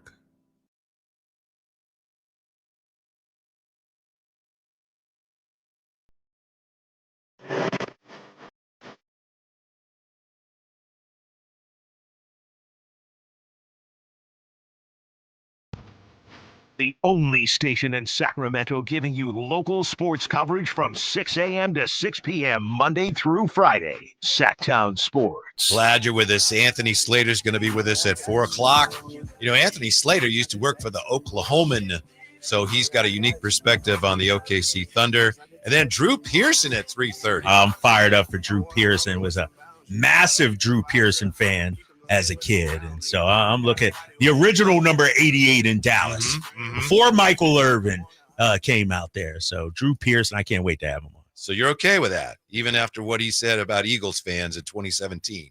No, I didn't see that. Oh, okay. I think he went out there and the draft was in Philly and he went out on stage Hold up. in Philadelphia. Hold up now. I will talk to him about it. Yeah, I'm gonna have to look that up. Yeah, I'm gonna have to look that up. Sounds like Michael Cooper talking about Sacramento when he came here. It's like one of my heroes, one of my idols, and they badmouth my city, and I was like, ooh. I think he just flashed his rings or something. Eagle fans didn't like it. Okay, hey, we could do that now though. Yeah, tell him let's flash the rings now. See what he says. Mm-hmm. I think we should be able to run that conference and smash the Cowboys. So he's coming up bottom of the hour. Now we're talking about what else? Point guards, of course. We were talking about Lonzo yesterday. Jay made a really interesting point at the time, and the more I think about it, the more sense it makes. And it made sense at the time. But Lonzo is an injury risk, right? Yeah, we know that. Yeah. Last year he came back, played 30-something games. He didn't play many minutes.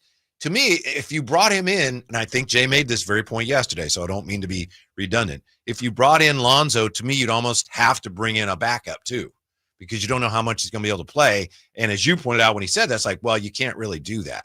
So I don't know that you could, for all the upside with Lonzo, I don't know if it would make sense for the Kings to do that, because I don't know.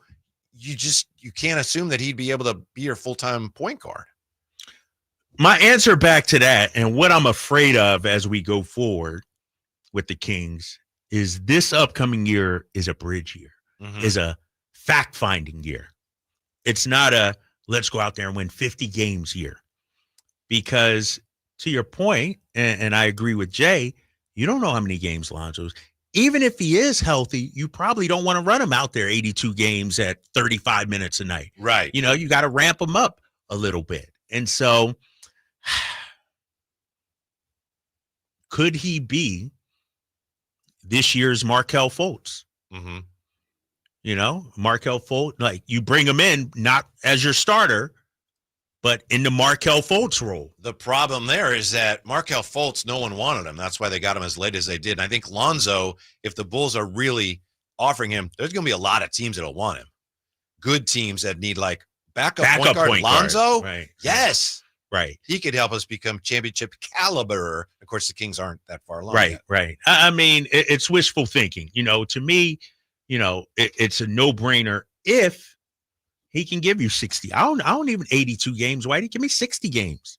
To me, for Lonzo, this year is probably a prove-it year. Like, let me show you what I can do in order to get that next contract.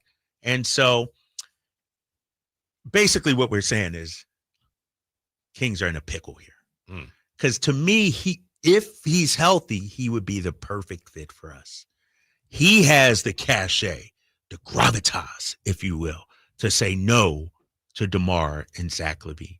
When Lonzo's on the floor, healthy, he's running the show out there. And so, or is Devin Carter our backup point guard? Are we running Keon Ellis out there? Well, if this is let's see what we got here, as you said, then I would think a big part of that would be, can Devin Carter play point guard or not? I didn't listen to the morning show today, but I know Dave had lunch with Scott Sushi, Perry. I think. Yeah, sushi with our boy Taro McCooney, owner. Did Dave talk about that at all, or get any kind of inclination? Where's Scott, his view for this upcoming season? Because if it's run it back, be as good as you can, maybe Lonzo doesn't fit in. Is it, let's start identifying things for the future? Maybe he does. I don't know. Yeah, I don't know. I heard a little bit today, but I didn't hear Dave talking about that at all. I do think that if it comes to that, if that's where the Kings are going, I could see the wisdom there, but that's going to be a tough sell. What, like a fact-finding mission? Yeah, like this year's kind of a gap year. That's when do you tell people that? Right. Maybe, I don't, maybe from the moves you make, maybe it becomes obvious. Right. Depending on what exactly. you do in the off season. And mind you, Whitey, I said this before about a month ago, 3 weeks ago. That may not be the plan right now, but that may be the plan you're forced into doing if you can't make the moves you want to make. Yeah. This offseason. And as Jay always points out, you have until the All-Star break to make big decisions. Right. I could see how they wait and see how the first half goes, and then you might have to make some tough decisions. At the All-Star break. Right. Damn. I mean, I guess the beauty of it for Sacramento, they can go many different ways.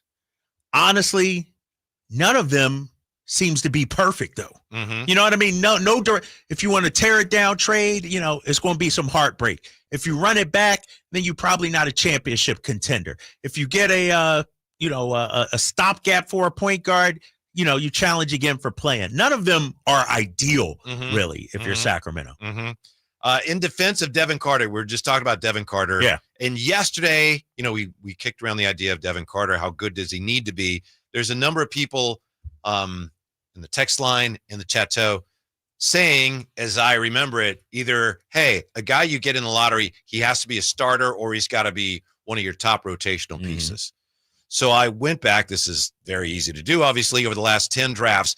And I said, let's look at the guys that were drafted 13th and just see how many of them are starters 13th overall, you're saying? Yeah, Okay, 13th yeah. overall. So what I was hoping to find was that, hey, no, if you're lucky if you get a rotational piece there, I don't know if that's what we're going to find. You tell me. So you go back 10 years, you got, with the 13th pick, Devin Booker. That's pretty good. Damn. Yorgos Papagiannis. Yeah. Donovan Mitchell. Damn. Jerome Robinson. Then you get a little more recent here, 2019, Tyler Hero. Kira Lewis Jr., Chris Duarte, Jalen Duren, and then last year, before Devin Carter's Grady Dick. So those are the last 10 years, the 13th pick. It's a mixed bag. You got a couple of legitimate superstars in there. You got 3 or 4 guys that are like, can't play in the league, and you got a couple of still young players. And I hear that, though, Whitey, what you said. Yes. And I hear you got 5 teams that got it right and 5 teams that got it wrong, as far as I'm concerned. Yeah. That, to me, is proof you can get a really damn good player. But it's almost a crapshoot. We know that's why they call it the lottery, right? It's a crapshoot. But there's also, run through that list again. Yes, for me sir. real quick. You got Devin Booker. Hold up for a sec. Let's stop there. Phoenix had a great run with Phoenix. They've been relevant. Okay. Yeah. Papagiannis. We know what happened. Exactly. Donovan Mitchell. They've been, wherever team he's on, he's been relevant. They've been relevant. Jerome Robinson. Exactly. Then Tyler Hero. All-star. Kira Lewis Jr. Chris Duarte. And then Jalen Duren, who, by the way, is on the top 100 in the Ringer, and Grady Dick, and then Devin Carter. And Grady Dick's a good player. Yes. Like he's a good player. He's a shooter. Yeah, he's a shooter. He's a young. I don't know why, but they compare him in Toronto to Klay Thompson. I don't know about that, but he's a good shooter. Okay, Yeah. they're going that far. but that tells me it almost proves my point. You got to get that right. If you got a lottery pick, like, where is Devin Carter going to fall on that scale? Is he Grady Dick? I think we're pretty sure he's not Donovan Mitchell or Devin Booker. But he got to be better than Jeremiah Robinson or whoever it was. Jerome Robinson. He's got to be better, let's face it, than your guy, Duarte. Oh, 100% he got to be better than Duarte. If he's not, that's a failed pick. That's a miss. The line of demarcation between a hit and a miss is very clear when it comes to that. There aren't many gray area guys right there. Grady Dick, I could say that's a hit, and he's still young. Like, there's no, even Duarte's out of the league now, I think. Like, you got to, like, what is, our boy Devin Carter going to turn into? He has to be something. He has to be a rotation player at least. He still has value because and maybe this year is a year in which you figure out what you have. There's still a lot of potential there. And if he does become the type of player that he's been projected to become, he fits what you're doing because he guards people. Right. And that's, maybe that's how he stays in the rotation. Because one thing I saw from him this past season, he's kind of a dog, a pest out there. And to me, when I look at Devin Carter, and he was just scratching the surface, he is a guy. I'm not saying a starter, but when it's time to win a championship, I could see him fitting on like a Pacers, like, a Ben Shepherd or somebody like, maybe not your star, maybe not a top 5, but it's good 6th, 7th, 8th man, give you some good depth. I think that's what we got in Devin Carter. One of his most common comps is Derek White, but he doesn't appear to be necessarily on that path right now. It's also hard to evaluate a guy who's recovering from the shoulder surgery, and I'm not making excuses for him. I'm just saying I think it would be best for fans not to get too impatient with him. Like, he's got to be a star next year. Hopefully he will be. Right. But I don't know that looking at it that way is beneficial, given that the Kings don't need him to be a star next year. It'd be great if he was, but they've got time to sort this out a little bit. Yeah, I agree. And the worst thing that could happen, and we saw it with Tyrese, is you trade a guy before you actually really know what his ceiling is. It's like, and then Devin Carter goes on and wins 6th Man of the Year somewhere else. Like, we had him. So. Yep. Drew Pearson's going to join us, looking back at his legendary career, which includes Super Bowls and also includes trolling Eagles fans. Can't believe you didn't know about that. No, I didn't. I don't remember that one. I got to check that out. All right. We'll ask him about that next. Drive Guys, Sacktown Sports. The Hagen Oaks Cutting Edge Putter Fitting Studio offers you more technology, more choices, and more service. Hagen Oaks wants to be your go-to total golf game fitter. With $30,000 worth of state-of-the-art technology ready for your fitting, Hagen Oaks will help you make your best putting stroke while finding the best putter design, shape, hosel, length, and loft for your game. Schedule your fitting at the Hagen Oaks Player Performance Studio by calling 916-808-2531. That's 808-2531 for more. Hey, it's Mike Rohn. If I have a choice, I like to do business with companies that actually stand for something. That's why I switched from Verizon to Pure Talk. No offense to Verizon, I'm sure they stand for something. I just don't know what it is. Pure Talk, on the other hand, is a veteran-owned company that supports our military in a big way, and I appreciate that. Yeah, I also appreciate unlimited talk and text and plenty of data for half the cost of the big guys, and I do like being on America's most dependable 5G network for just $20 a month, but what I really appreciate is no contract, no cancellation fees, and Pure Talk's commitment to handle all their customer service in this country. I saw it for myself. I went to Georgia. I got a tour of their headquarters. I met their CEO, and I talked to the same customer service folks that you'll talk to when you dial pound 250 and say keyword micro. Switch today and save 50% off your first month when you dial pound 250 and say keyword micro. Pure Talk, a wireless company that actually stands for something. Are you thinking about buying a new car? Well, maybe you're on the fence. Let me help you out. Kyle Draper here from Mercedes-Benz of Stockton. From the first time I stepped into the MP of Stockton showroom, I knew I made the right choice. I settled on the all-electric EQS SUV. It's comfortable, stylish, and most importantly, it's safe. Mercedes-Benz has the reputation of making the finest cars in the world. Now it's your turn to experience what I already know. Mercedes-Benz of Stockton is the best car buying experience you'll ever have. It's just a short drive down I-5 or anytime at mbfstockton.com. I'm Ken Korak with your Green and Gold Report, brought to you by Comcast Business, powering possibilities. Well, looking for something positive in the midst of a dismal stretch for the A's, center fielder Denzel Clark, finishing his second weekend in the big leagues and playing in his hometown of Toronto, went 4 for 9 with a home run in the last 3 games of the series, and also made a sensational Spider-Man leaping catch over the wall in center field, robbing Alejandro Kirk of a home run. Comcast Business helps turn today's small businesses into engines of modern business. It's how restaurants become reliably up and running neighborhood favorites. It's how retailers become seamlessly restocking, cyber-securing must-visit shops. And it's how healthcare offices become data-managing caregivers that we all depend on. With reliable connectivity, enhanced cybersecurity, advanced fiber solutions, and Wi-Fi backup, Comcast Business is powering the engine of modern business. With 25 award-winning years in Northern California, Ashton & Price is your local injury law firm. Pro attorney tip: if a firm presents as local but they're in LA, red flag. If your first consultation is not with a lawyer, big red flag. At Ashton & Price, your first consult is with a local attorney, and if serious injury prevents travel, a lawyer will come to you. Still not enough? George Washington's my uncle. At Ashton & Price, no red flags, just red, white, and blue. Remember, for the best advice, don't think twice. Call Ashton & Price.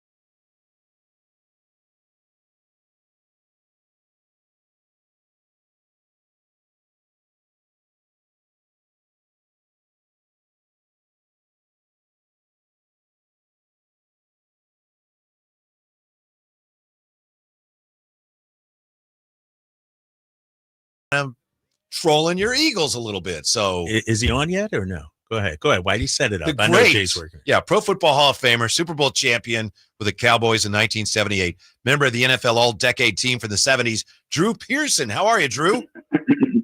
I'm doing well. Which one's the Eagle fan? It's me, Drew. I'm ready for the smoke, man. Kyle Draper here. Okay. I just, before we get to the questions. I just want to know. To keep you at a distance. No, hey, I'm a straight shooter, Drew. I'm not going to try to, back you into a corner or anything like that. I'm going to just say thank you so much. Thank you.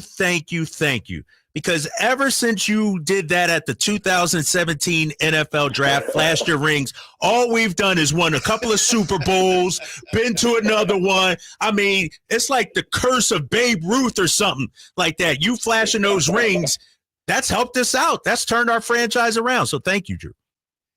I never looked at it that way, but I should be getting a check in the mail for that. Right? Maybe we'll send you a ring since you only got one of those. So, no, I'm messing with you. I'm messing with you, Drew. Y'all are cold. I know you are, but here's the deal. My son-in-law and my two grandsons, his sons, are Eagle fans because they're from Philadelphia. So I'm used to all this high siding that I get from Eagle fans. So, but hey, he doesn't get to sit at the big table during Thanksgiving. There you go. Yeah, especially because the Cowboys are probably playing at the time. I want to ask you, Drew, and I'm sure. Probably. Yeah, you get this all the time, I'm sure. You once led the NFL with 62 catches. Led the NFL. How many passes would you catch if you were playing under today's rules? Well, they got a facility in Texas down in Huntsville. It's a prison. All right. If I played in today's game with today's rules and today's talent in the defensive secondaries, I'd be in jail. Okay. I'd be illegal. I would have been illegal. I'm just saying, back in the day, it was a running back league. Think of all the great running backs that are in the Pro Football Hall of Fame. They pretty much came through in the 70s and the early 80s. So, and then the rule changes. I went from 73 to 79 before they changed the rule from where they can bump you all the way downfield to the one bump in the 5-yard area. And guys, you know what they called the rule once they changed it? What? They call it the Mel Blount rule. Okay? They changed the rule because of Mel Blount. No one could get off the line of scrimmage against him, including myself. I'm almost reluctant to say that and to admit that. But anyway, it was we would run the ball. We had Dorsett first and second down, and third down we would throw it if we needed to throw it. And so that was the way. And so if you had 58, I led the conference one year with 58 catches. Wow. But here's the difference.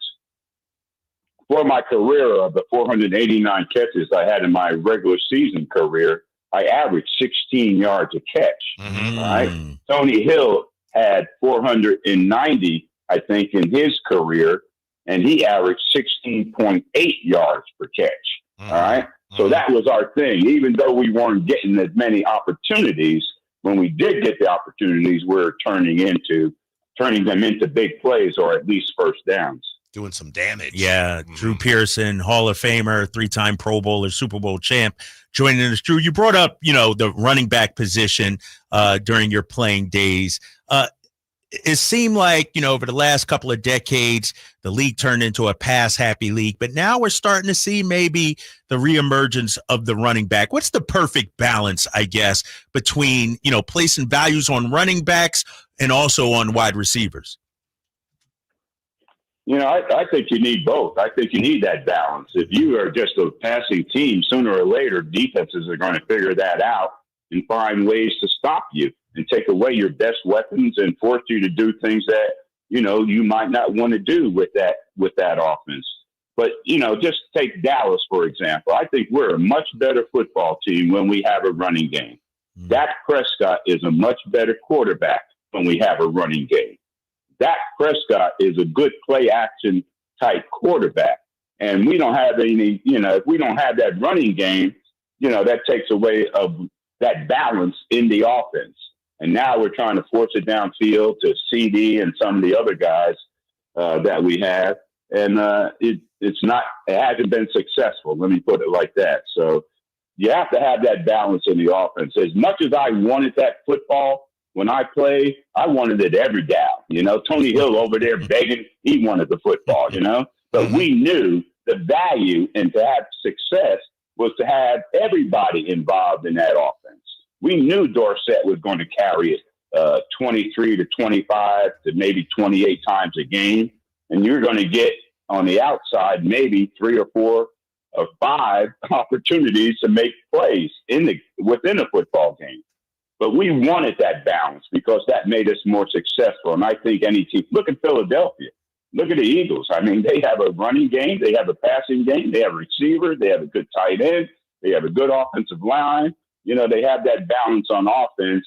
And now it doesn't put as much pressure on your defense because their ability to take drives, sustain drives, eat up the clock, score points, and now your defense takes over. They're fresh and they're attacking offenses is because they got a lead, and it makes it a little easier for the defense. So that's the criteria. Philadelphia, there's no question. We got to close that gap from where we are and probably overstep the Washington, Redskins, Commodores, whatever you want to call them.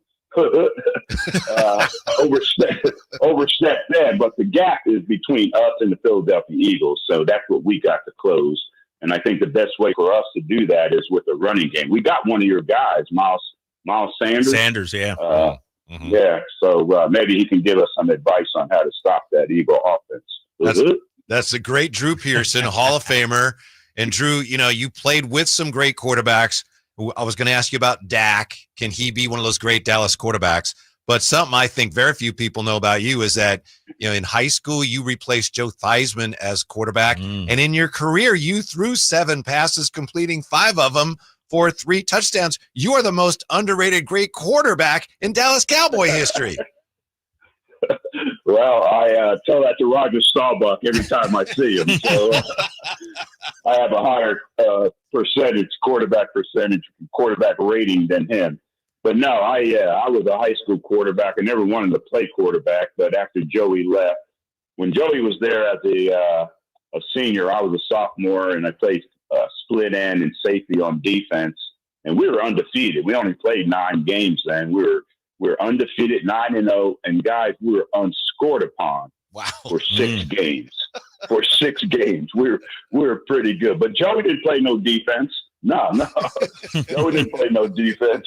He was a quarterback, and he punted. And when his instructions, when he punted the football, was head straight to the sideline. Don't try to make any tackles. But yeah, my claim to fame, I threw 3 touchdown passes in the NFL. So I'm pretty proud of that. No one brings that up, so I appreciate you mentioning that. Absolutely. So how good do you think Dak can be? Can he take the Cowboys, you know, to where they're all about getting to, the Super Bowl? Well, first of all, he's got to be the guy, okay? We've invested in him. We're building things around him. And so he's got to be that guy. And I think he can be that guy. But we got to have weapons. We keep taking weapons away from him, you know, even in the offensive line, losing a Zach Martin, you know, into retirement. You know, that's big. You know, he'll be with me in Canton one day. You know, that's how good he is. But you keep taking away, you know, you took Cooper away, you took Pollard away, you took the tight end Schultz away, you know, you keep taking people away. Dowdle's gone now. And so, you know, you got to start giving Dak some weapons to be successful. If he's going to be your guy, you got to start building people around him. You know, we went and got Pickens, you know, that's a good move. We needed a guy like that. You know, because look at getting confused. The Commanders, you know, they picked up Deebo Samuels. You know, they've already had a potent offense. You know, they're already moving and scoring points. So you know, we got to do the same thing to keep pace with those guys. We ain't worried about the New York Giants. All 3 of us can get together and beat the Giants. Drew, I agree with you on that. And I'm from New Jersey, so let that get out. I love it. I love it. Drew, before you came on, we were previewing you, and, I call you the original 88 with the Dallas Cowboys. I see rookie Abdul Carter with the Giants. He wanted Lawrence Taylor's number, Phil Simms' number. They said no. How did Michael Irvin get 88? Well, first of all, they anointed him with that number. And I was working for the local TV station. And when Michael's son was coming into town, his first flight, and they sent me out to the airport to greet him and all that. And after he got done kissing me, Michael Irvin, he's so affectionate and he's kissing everybody all the time. But anyway, he said, Drew, hey, man, they want me to wear number 88. Is it okay? I said, well, Michael, first of all, it's not my number. I said, second of all, if you do wear it, don't do what I did in it. Do more than that. Mm-hmm. And that's what Michael did. He took that number to 3 Super Bowls, team-wise, individually, to the Pro Football Hall of Fame. Mm-hmm. And now Mr. Jones, Jerry Jones, recognizes something we got going here. And he designates Dez with that number. Mm-hmm. Dez is the Cowboys' all-time touchdown pass reception leader. Ooh. Nobody realizes that. He was a bad man in number 88. He just didn't have the overall team around him to have team success to go along with his individual success. And then here comes CD, and they annoy him with that number. But I like the way the Cowboys are doing that. No other team does a number like that. That's interesting. Yeah. And if you think somebody's anointed to wear the great Lawrence Taylor's number, you think that person is really deserving of that and can carry on the legacy of that number. Mm-hmm. So now you see 88 out there on the field. You think of Michael Irvin. You think of Dez Bryant. You think of Drew Pearson. And I like it that way, what the Cowboys are doing with that number. And then again, no one else. Only number I could think of being treated with that type of respect is back in the day with with Jim Brown when he went to Syracuse. Yeah. Uh-huh. They held that number 44, for the next guy, that type of thing. But other than that, the NFL doesn't. The leg. We got 2 22s that are in the Hall of Fame, Bob Hayes and Emmitt Smith. Mm-hmm. We don't hold that number for the next great 22. They stop it right there. Okay. But anyway, they keep the 88s going. I kind of like it that way. Okay. The great Drew Pearson, nice enough to join us. I hate to bring up unhappy football memories. I truly do, because you're a gentleman here, but we are the home of the 49ers. And I just wanted to ask you, the 49ers had struggled, and football history kind of changed the day of the catch. And I know that you were with the Cowboys in. How stunned by that play were you? And could you sense maybe things shifting a little bit with the 49ers and that Joe Montana, Bill Walsh team coming into the forefront of the NFL? Absolutely. Yeah. We gave them life. Yeah. We gave them life with that final drive that they drove down on us against our doomsday defense, and they capped it off, with the great play from Montana to Clark. And it was I got to give him credit. Everybody says he was trying to throw the football away, but that's a play we had in our arsenal. When we're in that plus territory and your quarterback scrambling around, the receivers are taught to work the back of the end zone, the back of the end line. And that's what Dwight Clark did. So Everson Walls is in front of him, and he goes for the interception. Dwight Clark's there to make that interception. And I talked to Joe Montana. We did a signing together after that. And he said, yeah, that's a design play. I said, yeah, Joe, I know. Because we got that same play in our offense. But, 2 plays later after that, we had a chance to come back. And I caught that ball over the middle from Danny White. And I thought I was gone, guys. And then out of nowhere, Eric Wright was able to grab my jersey, then reinforce that, grabbing the shoulder pads and yanking me down. And if he's not there and doesn't do that, even with my speed, I can get at least 20 more yards to get us in field goal position and try to kick a field goal to win that game. But you're right.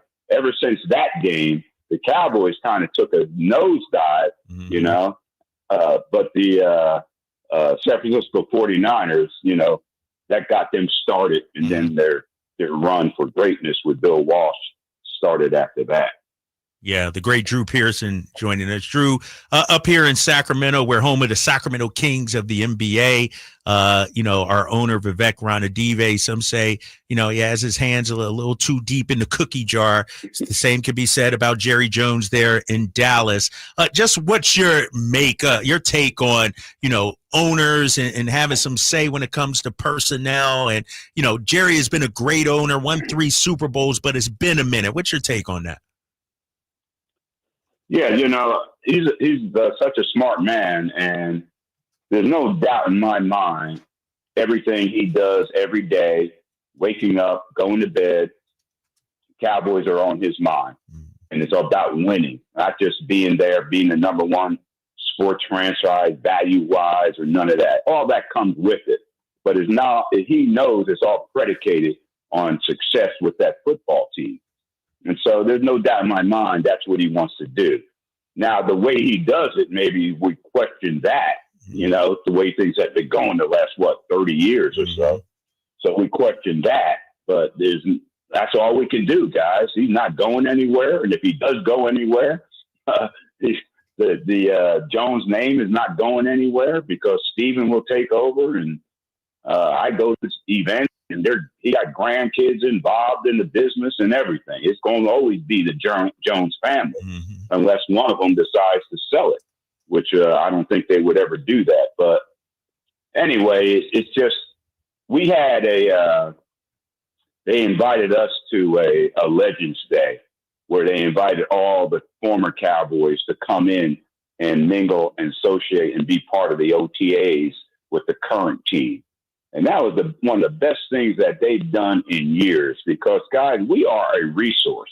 They hear about Drew Pearson, but these guys never met Drew Pearson. They hear about Tony Dorsett, Too Tall Jones, Randy White, Emmitt Smith, Charles Haley. They hear about these guys, but the Cowboys don't bring us around these guys. So they don't know anything about us. We can't teach them. We can't talk to them.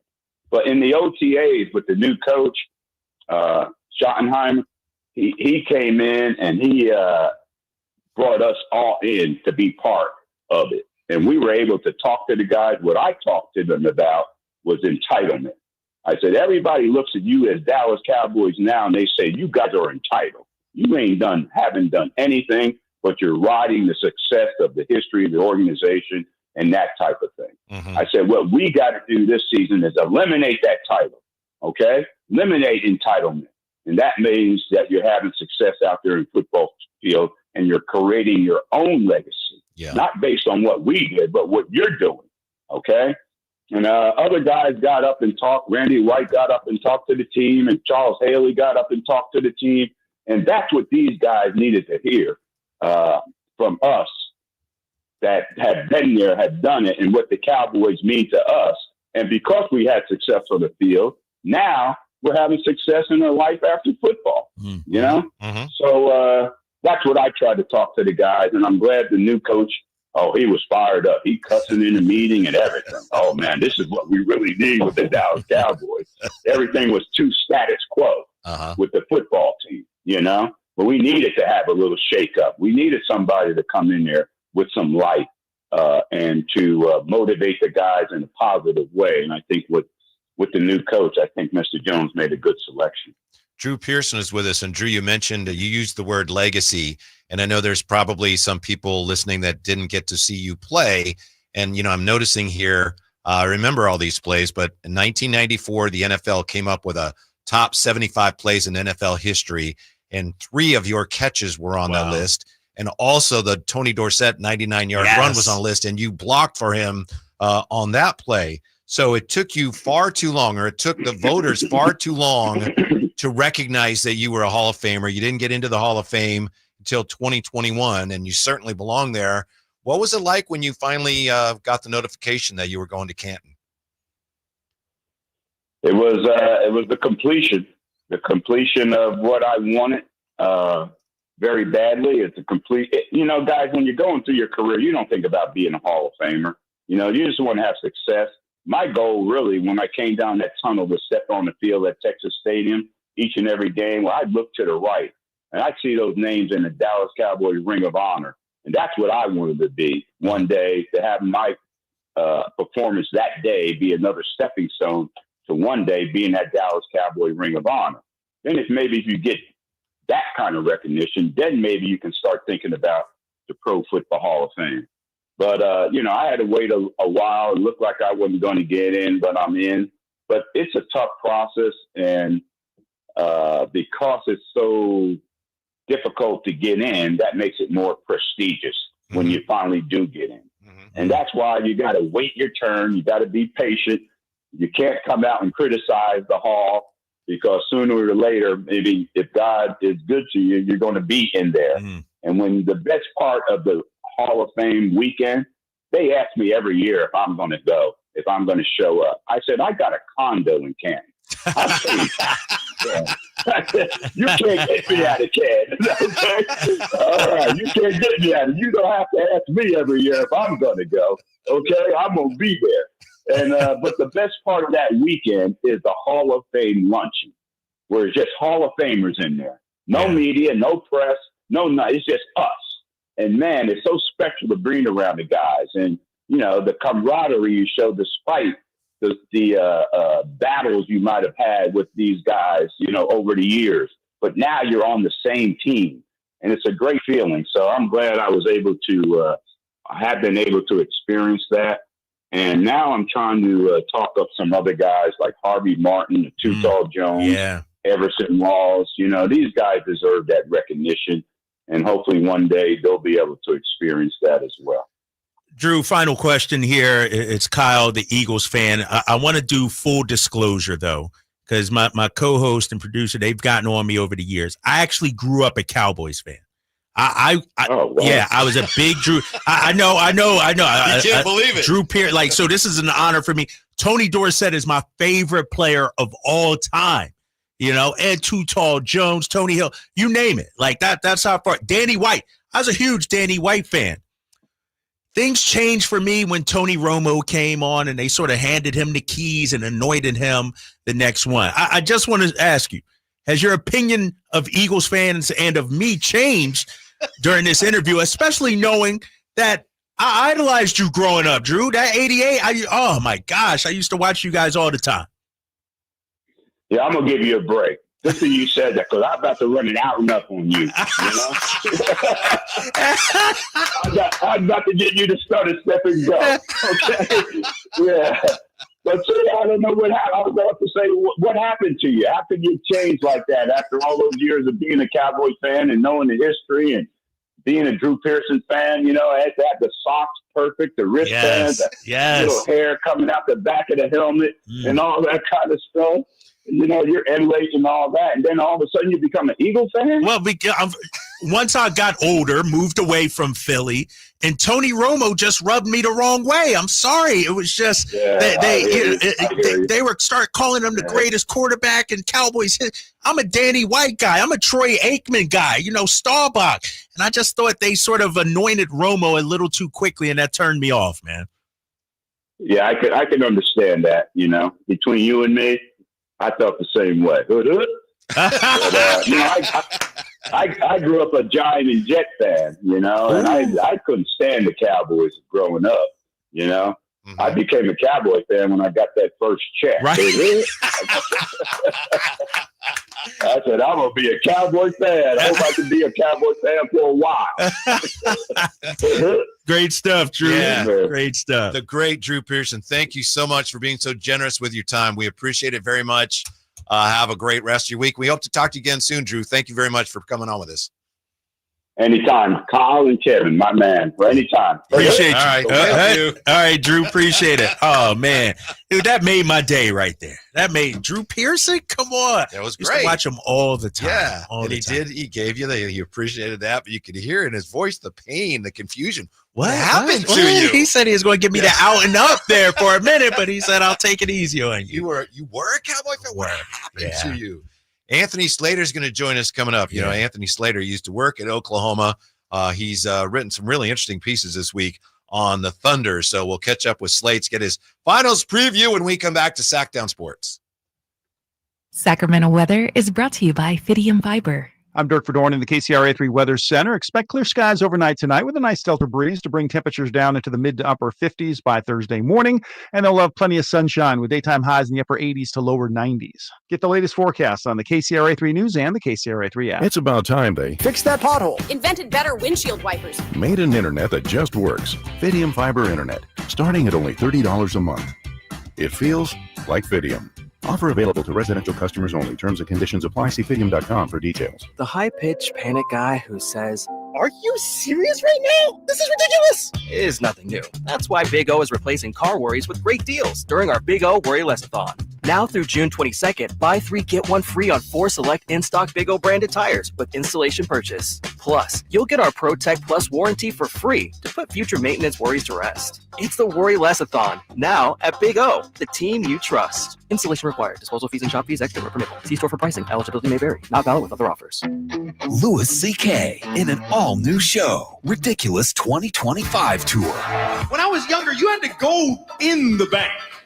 Remember that? You had to go inside the bank. Now you look in the bank, you're like, what are those people doing in there? Are they cleaning?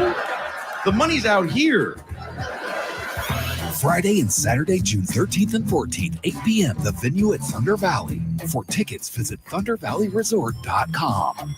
Louis C.K. live on stage. We all hear the radio ads about the IRS. They tell you to be afraid, to be scared, and they try to frighten you into calling. I'm not here to do that. Tax Relief Advocates is different. TRA is here to tell you that if you owe money to the IRS, whether it's $5,000, $50,000, or $500,000, we have a solution. It doesn't matter if you're sitting in your car, at work, or with your kids. No matter where you are, call now. 800-575-9861. Don't lose hope. TRA can eliminate or reduce what you owe to the IRS. Generous programs are now available that can give you a fresh start. Our passion is taxes and helping individuals fix their IRS problems. We have over 1,000 5-star reviews on Google and an A+ with the Better Business Bureau. You don't need to be afraid of the IRS any longer. End your tax nightmare today by visiting us online at TRA.com or call 800-575-9861. That's 800-575-9861. Tax Relief Advocates. Real solutions for real people. Do you have 3 ex-wives and your current trophy wife wants a life insurance policy 3 times the size of the policies you had to purchase for your previous mistakes? If so, you need to call Big Lou, a term provider, 800-444-9336. Big Lou is intimately familiar with your problems, and if you're 50 or 60 years old and in reasonably good health, a $1 million policy should only cost about $100 to $200 per month. Big Lou may have a solution for your previous policies as well. You may even save enough money to lighten the load on your new $1 million policy. Remember, call Big Lou. He's like you, except he's only on number 2. Call Term Provider at 800-444-9336. That's 800-444-9336. For $1 million in term life insurance that you can live with, call Big Lou at 800-444-9336.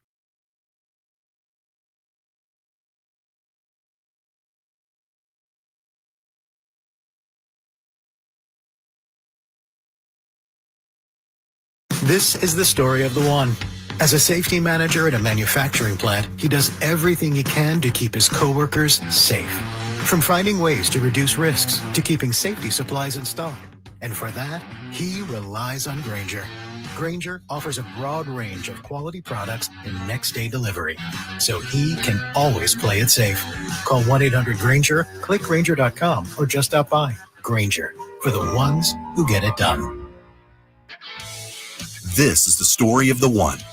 As a lineman, he does whatever it takes to keep the power on in his community. And he wants a partner like Grainger who does the same.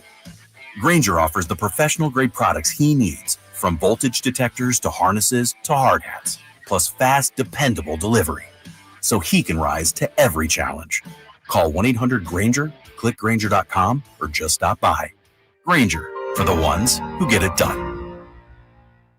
Wesley Financial Group is not a law firm. Do you find yourself stuck in a timeshare? Get the real facts about the timeshare industry and your options for cancellation. Chuck McDowell, founder of Wesley Financial Group, has put together a free information guide that reveals the secrets the timeshare industry doesn't want you to know, including the 5 ways to get rid of your timeshare. Call now and get this timeshare cancellation guide absolutely free. Call 800-837-5050. That's 800-837-5050. 800-837-5050. How can you free your team from time-consuming office tasks? Amazon Business. Smart business buying tools enable buyers to find and purchase items fast so they can focus on strategy and growth. Free up your teams and focus on your future. Learn more at amazonbusiness.com. Why'd I go to the doctor? My heart would race just taking my son to practice. It didn't feel right. So I got checked out. Turns out I have atrial fibrillation, which increases the risk of stroke about 5 times. Symptoms like irregular heartbeat, heart racing, chest pain, shortness of breath, fatigue, or lightheadedness can come and go. But if it's AFib, the risk of stroke remains. If you have symptoms, contact a doctor. I'm so glad I did. Visit notimetowait.com. Sponsored by Bristol-Myers Squibb and Pfizer.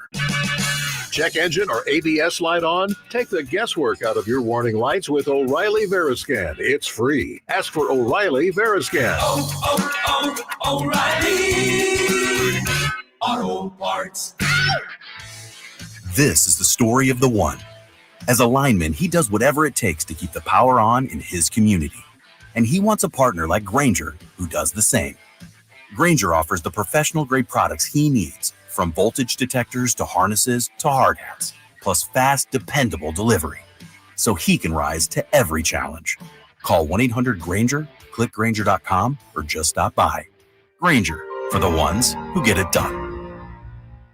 Summer's almost here, and so are popsicles, pool days, and a lot of smiling. Make sure your kiddo's smile is ready with a visit to Kids Care Dental and Orthodontics. Our expert team makes dental visits easy and fun with sensory-friendly hours for kids who need a calmer environment. We can also accommodate same-day treatments, and to save you time, if your child needs multiple treatments, we can often do them all at once. Appointments fill up fast, so don't wait. Beat the summer rush and schedule online at kidscaredental.com. That's kidscaredental.com, where healthy, happy smiles begin. KHD1 Sacramento, KYMX HD3 Sacramento. Your flagship station for the Beam Team. From the Power Business Technology Toshiba Studios. This is Sacktown Sports 1140.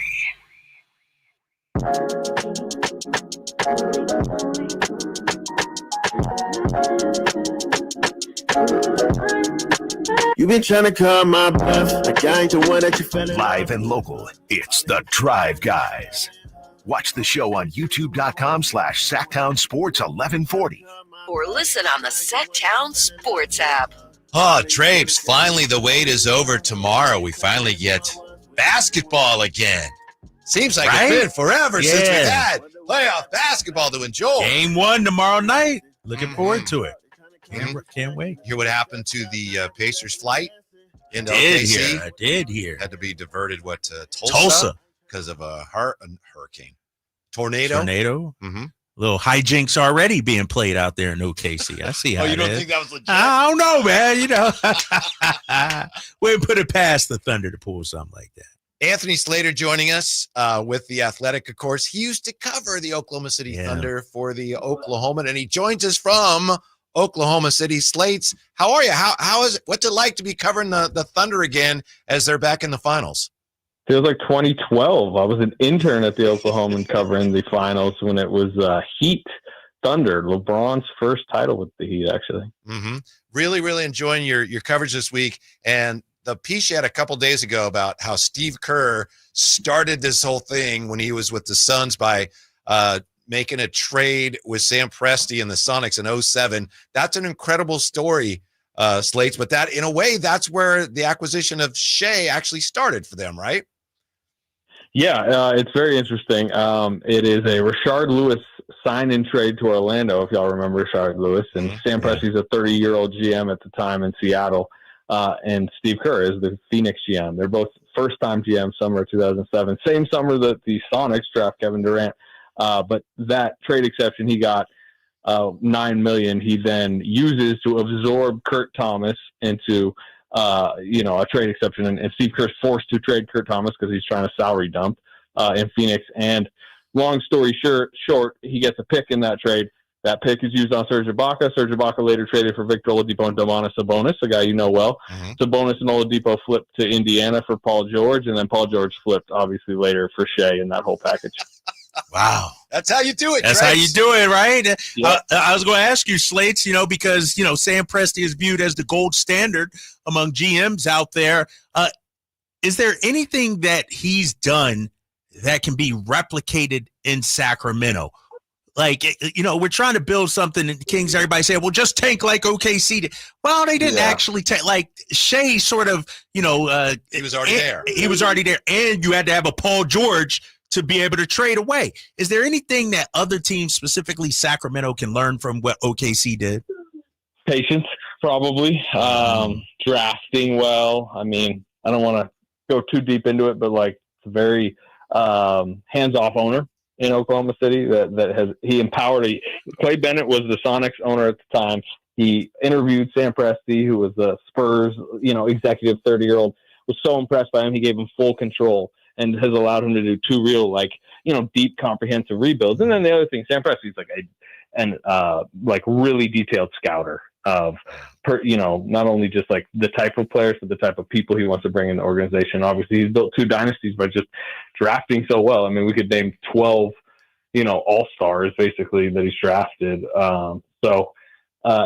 Again, I would say what it goes back to, if you're talking about a rebuild, is Sam Presti's always been given the runway to rebuild, to have bad seasons, to absorb bad contracts at times, trade away.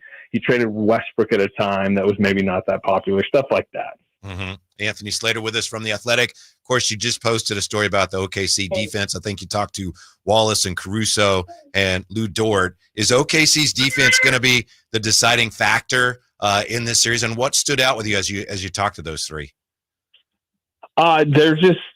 They're really committed to their roles, and they're obviously very good at it. But Wallace is interesting to me because he is a lottery pick.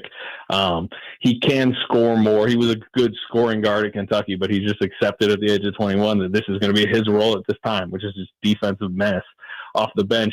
Caruso, trading Josh Giddey for him looks like a stroke of genius by Sam Presti. It's the small moves and the big moves. And then Dort, undrafted guy, they've built into a stopper, and just the way they go about it. I mean, they're turning people over at a historic rate. And I think that's sure, they have Shea and they have some scoring, but to me, where they win and where they're dominant is on the defensive end. Yeah. And by the way, it sounds like you may have a young person back there. It's fine. Don't worry about it, Sam. We're all parents here, and we totally understand it. Yeah. Well, this is what happens when we go to Oklahoma City. I got to bring the kid around. He's he's spinning a basketball. There you go. The 2-year-old. So no problem. All right. Future NBAer right there on his hands. I hope so. I'll take that. They make pretty good money. Hey, Slates, we got OKC and Indiana in the finals there. Nobody's really given Pacers a shot. How do you see this playing out? Can the Pacers get a few games in this series? I think they can. I think game one is a dangerous game for the Thunder, and a game that if you're the Pacers and you want to be in this series, you want to steal, right? They're fresher. They've played, sooner. The Thunder, I think, have been off 6-7 days, right? That sometimes can lead to rust. I would say it did in the second round, right? The Thunder swept the Grizzlies, had more than a week off, and lost game one to Denver. And I think that Denver series went longer than people expected, partly because of that game one. So, the Pacers just kind of run and gun and hit some shots in game one, as they did in New York, right? They won that series probably because of that upset they had in game one. So I would pick it probably Thunder in 5, but if they win tomorrow, you could be talking about a deep series. Mm-hmm. How surprised are people inside and around the NBA that you've talked to about the Thibs firing? Pretty surprised that that New York actually kind of pulled the trigger on it, but you'd heard for a while that there was maybe some angst growing there, and there's been some issues this season. Remember when Mikal Bridges kind of publicly complained about the minutes and some of the other stuff that's happening in New York? But the thing was, they impressed to the postseason, right? They went longer than people thought. They beat the Celtics. So you thought that might have saved his job. But as we're seeing in the league, coaches are being fired quicker. And I think front offices are just willing to pull the trigger, even if it's going to be a controversial move. Anthony Slater joining us on site for the NBA Finals, Game 1 tomorrow. I want to bring it back closer to home, Slates. When we're looking at the Kings, we're spitballing point guards out there, free agents. What do you think, and what do you get the sense is one of the first things that Scott Perry is looking to do with this roster? Are you hearing anything about the Kings?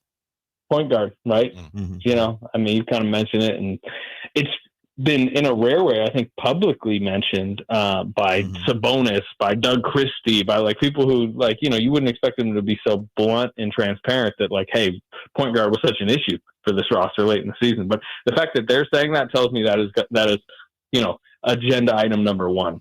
You know, who is going to be kind of in some ways running the team. Obviously, if you have a Sabonis, if you have some of the other ball handlers and scorers, Levine, that they have, you know, you don't need, like, you know, your point guard to be your best player, but they need somebody to set the table better. Does that make you think, Slates, on a follow-up here, that DeMar's not going anywhere? Is that, like, why is that such a necessity if the current roster is going to change? Does this lead us to believe that we're going to have the same roster, just an added point guard next year? Well, you know, DeMar might be the salary that's needed to get that point guard, right? And you know, because I don't think you necessarily want to just like think you can get your answer on the minimum market. You need salaries to move and potentially to trade. And I'm not sure how, you know, how much DeMar desires to be on that Kings team next year. We'll see. But you know, I think just fit and what he signed up for and what no longer is necessarily the case in Sacramento might lead to that change. All right, Slates. We're enjoying your work. Look forward to your coverage of the finals. Enjoy it. Thanks for your time. We'll talk to you soon. All right. And my kid will talk to you soon, too, I'm sure. All right. No problem. Yeah. We will look forward to that. Take it easy. Yeah. All right, fellas. All right, Slates. Yeah. Anthony Slater from Oklahoma City. Our boy. Man, he get to cover the finals. Took the family, too. Yeah. How about that? Okay. That's how it's done. Yeah. Right? At that level. Yeah. At that level, right? Mm-hmm. Yeah. 5 games, he says. 5 games. I hope not. I don't need to go 6 or 7. I'd like 6, you know, make it like a little, we don't know the outcome. Like, I'd like to see Indiana up 2-1 or something like that. Do you honestly think Kings fans could handle it if the Pacers won the championship? We'll answer that when we come back to Sacktown Sports. Hey everyone, it's Kyle Draper here. If you're in the market for a new car, let me tell you about my experience with Mercedes-Benz of Stockton. From the moment I walked into their state-of-the-art showroom, I knew I was making the right choice. There was no pressure from the sales staff, and if I'm being honest, I felt like a kid in a candy store. I settled on the all-electric EQS SUV, and let me tell you why. First of all, the comfort. After a long day at work, I actually look forward to being in my car. It has several different massage settings, including my favorite, hot relaxing back. Plus, the seat heating and cooling features are perfect for the hot summer or those chilly mornings. Mercedes-Benz has the reputation of making the finest cars in the world. Now it's your turn to experience what I already know. Mercedes-Benz of Stockton is the best car buying experience you'll ever have. They're just a short drive down I-5, or you can shop online anytime at mbofstockton.com. That's mbofstockton.com, and tell them Drape sent you. At Valley Strong Credit Union, we know that local businesses are the backbone of the Central Valley, investing in our neighborhoods, boosting the economy, making the Valley stronger. But when it comes to their finances, where can they turn? A big bank that just sees another number? That's not good enough. Valley businesses deserve Valley support for payroll, credit, cash flow, and everything in between. Valley Business is Valley Strong. Learn how our cash management services can support your business at valleystrong.com. Get ready for a night out with Jordan Davis. It's Country in the Park 2, Saturday, September 13th at Cal Expo. Along with the special guests Mitchell Tenpenny, Locash, Vincent Mason, and Abriana. Make it a family day out with food trucks, games, dancing, and more. Saturday, September 13th at Cal Expo with Michelob Ultra. Tickets are available now at CITPFest.com. At SMUD, we power local business with incentives on clean energy equipment, tools to manage electricity usage and save money, tailored solutions from dedicated strategic account advisors, and 50% lower rates than neighboring utilities, all while doing more for the planet with clean energy solutions, savings, reliability, personalized service, clean energy, helping local businesses thrive. That's our clean power promise. Learn more at smud.org. Hello, Sacramento. I'm Emran Pilati, owner of True Sports Cards and Collectible Store here in Rockland, California, and the host of the True Sports Cards Show that airs right here on Sacktown Sports 1140 every Saturday from 10 to 11 a.m. where we discuss the latest trends, hottest products, and deliver exclusive interviews with other industry leaders. And don't forget to visit our shop, True Sports Cards, at 6661 Stanford Ranch Road in Rockland and see what we have for all your sports card and memorabilia needs.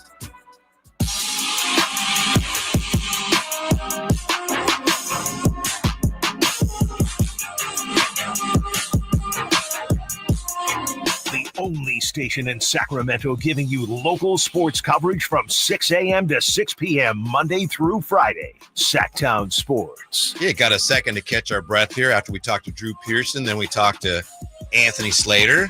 And Drew Pearson, the Cowboy great, mentioned Charles Haley. And I realized that Mr. Draper wasn't here the day Jay and I talked to Charles Haley. That was an absolutely unforgettable interview, Drapes. Yeah, I missed that. I'm bummed I missed that one. Yes. Yeah. Yes, sir. He said one of a kind. Okay. Uh-huh. All right. Never done an interview quite like that.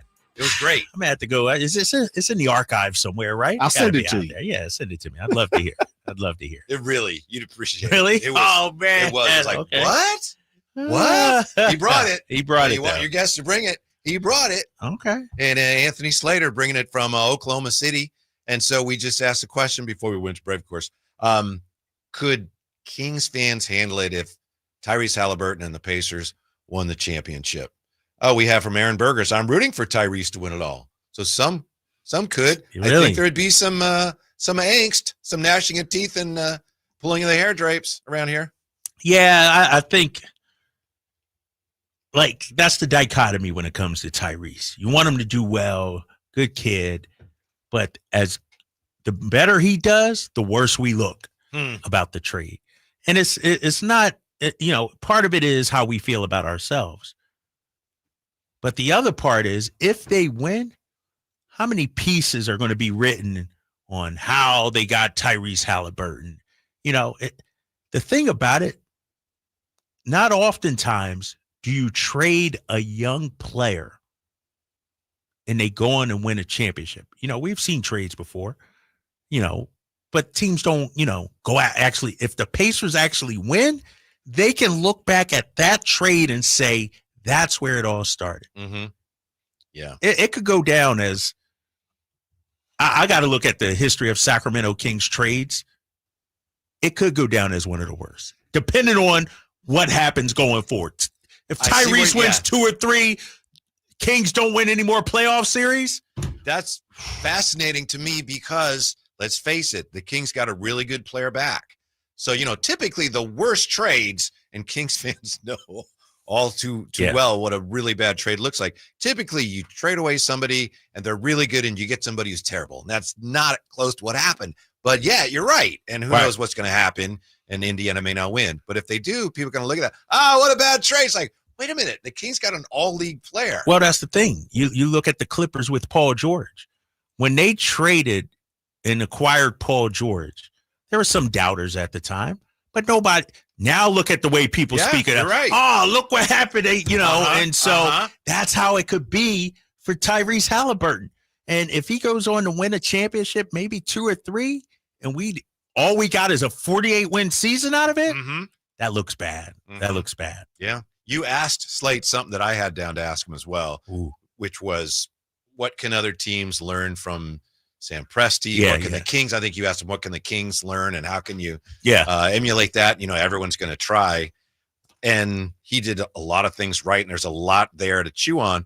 But I think a lot of it comes down to the fact that he, A, was fortunate, but B, he's just really good at what he does. Good talent evaluator. So it's like, what do we do? How do we do that? You have to get a Sam Presti. Well, good luck with that. Right. And is Scott Perry, for the most part, we believe Scott Perry can evaluate talent, right? We went through his Knicks drafts and things like that. One thing Slate said is patience. And I feel like when it comes to, Sam Presti, he had a vision. He had a plan, and he was allowed to see it through. Does Scott Perry have a plan, and B, can he be allowed to see it through, or does he need to fast track and we need to win now, or we need to have a winner in 2 years? Like, it may be a point where, if you're Vivek,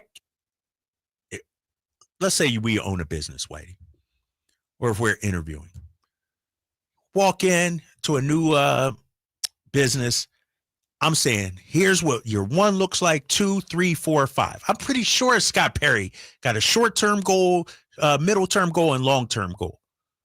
Vivek has to allow him to see this through. There's a reason why you hired him. And it's not to, just listen to your every wish and win right now. It's to try and hopefully build something, build a foundation here in Sacramento.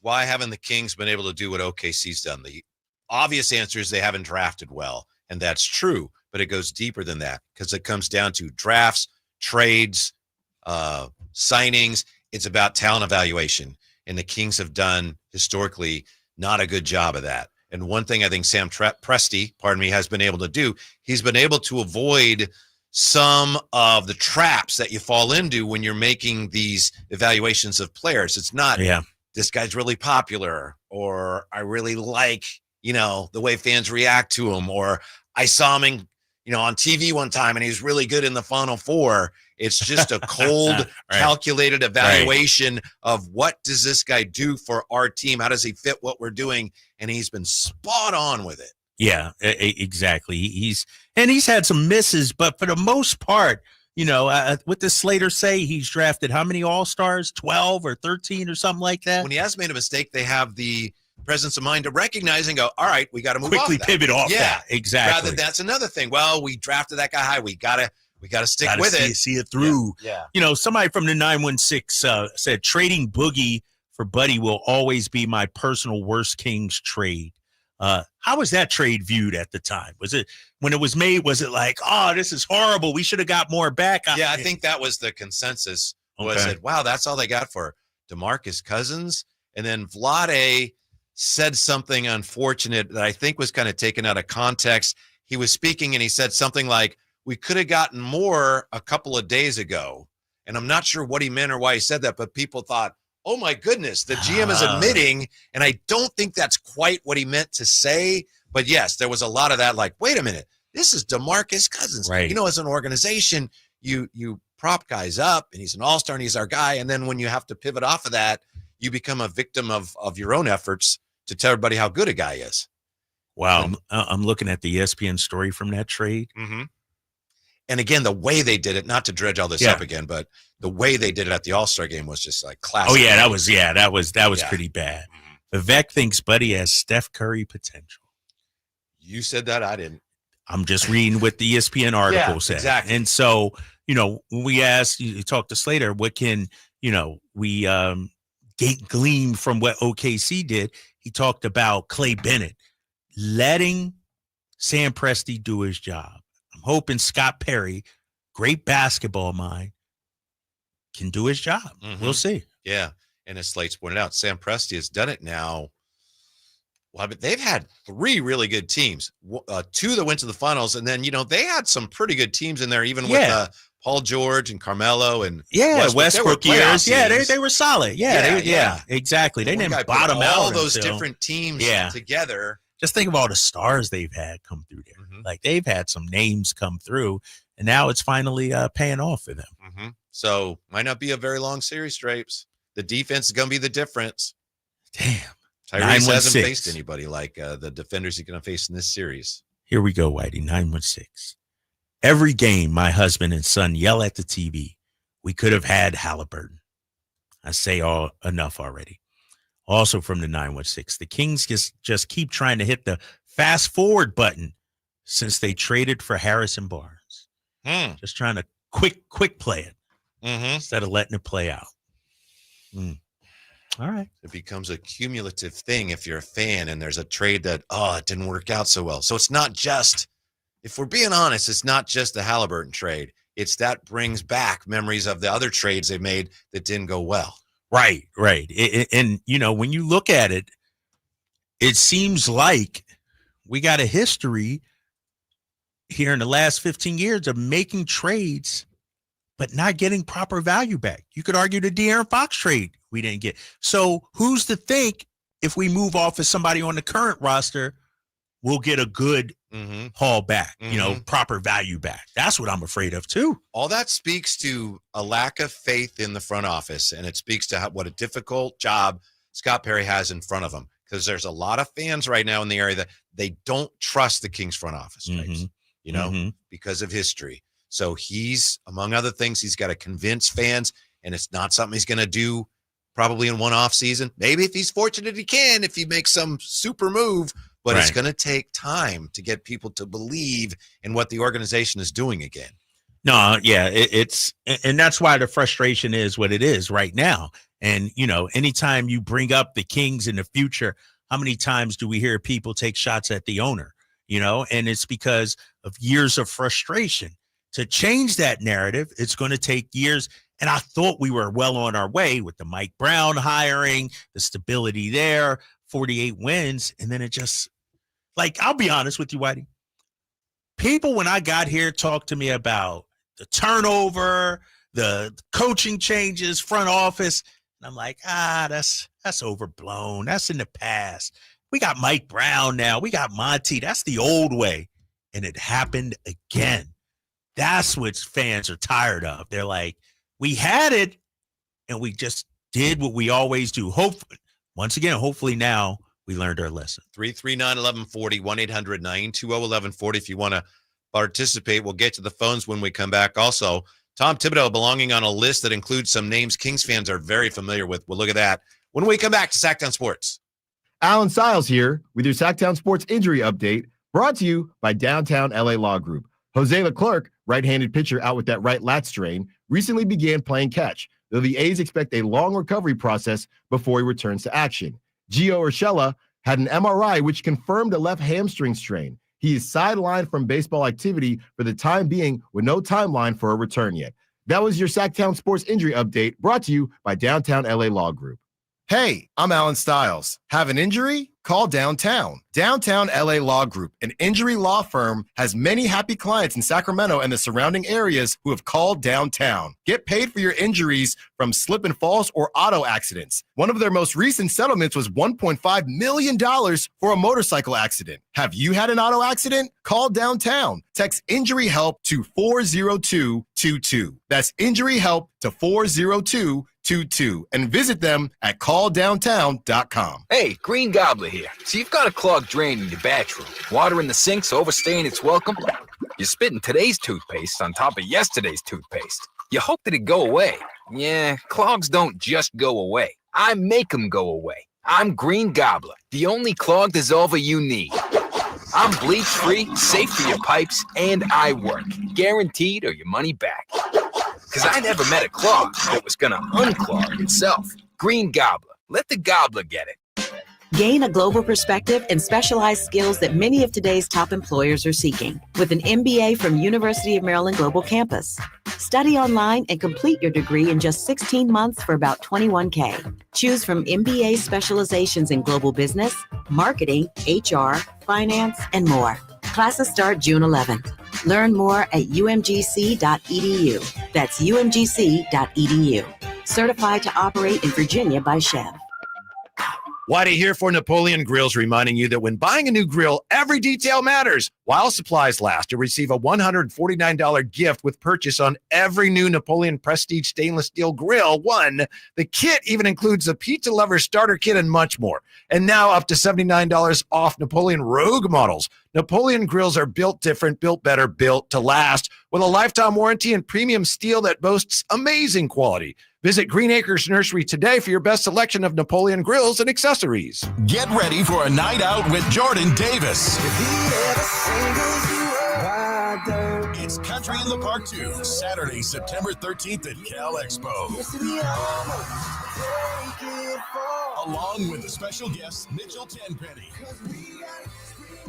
Low Cash, Vincent Mason, and Abriana. Make it a family day out with food trucks, games, dancing, and more. Saturday, September 13th at Cal Expo with Michelob Ultra. Tickets are available now at CITPFest.com. Come check out Capital Casino, Sacramento's #1 poker room with the most variety of table games in the region in a safe and friendly environment. Plenty of well-lit parking available, conveniently located in downtown Sacramento. And remember, Capital Casino has the best food, the best service, and the best action. 411 North 16th Street in downtown Sacramento. For more information, log on to capital-casino.com and please gamble responsibly. 1-800-GAMBLE.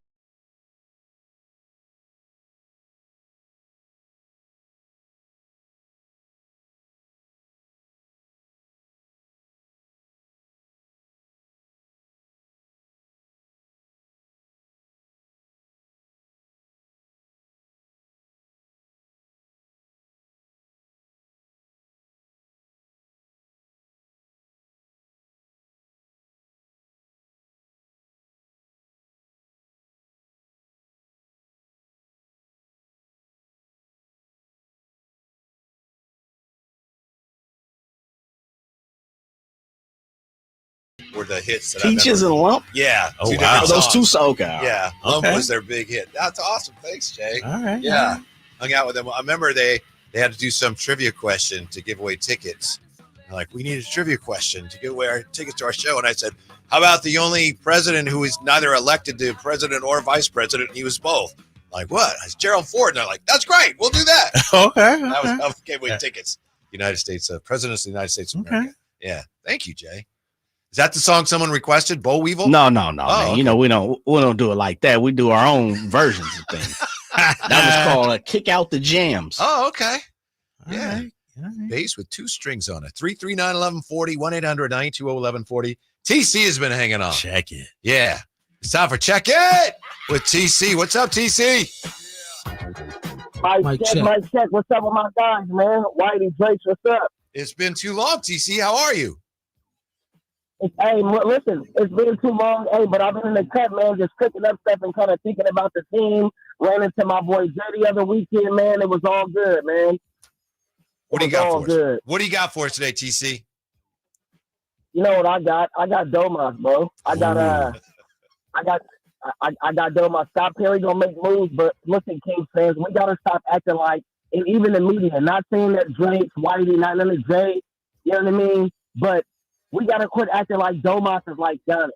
Like we just gonna get some crazy package back for this dude, or if it's like if it's Jeremy Grant and Thibault, or if it's, you know what I mean? Or if it's somebody of that package, or RJ Barrett, or somebody, and we turning our nose up to it like, oh no, that's not good enough package. We need 5 players. We need 5 players and 5 first-round picks. He's not that type of. You need a guard, dog. If Domas does not have the ball in his hand, bro, he's not effective. Yeah, he's elite at rebounding.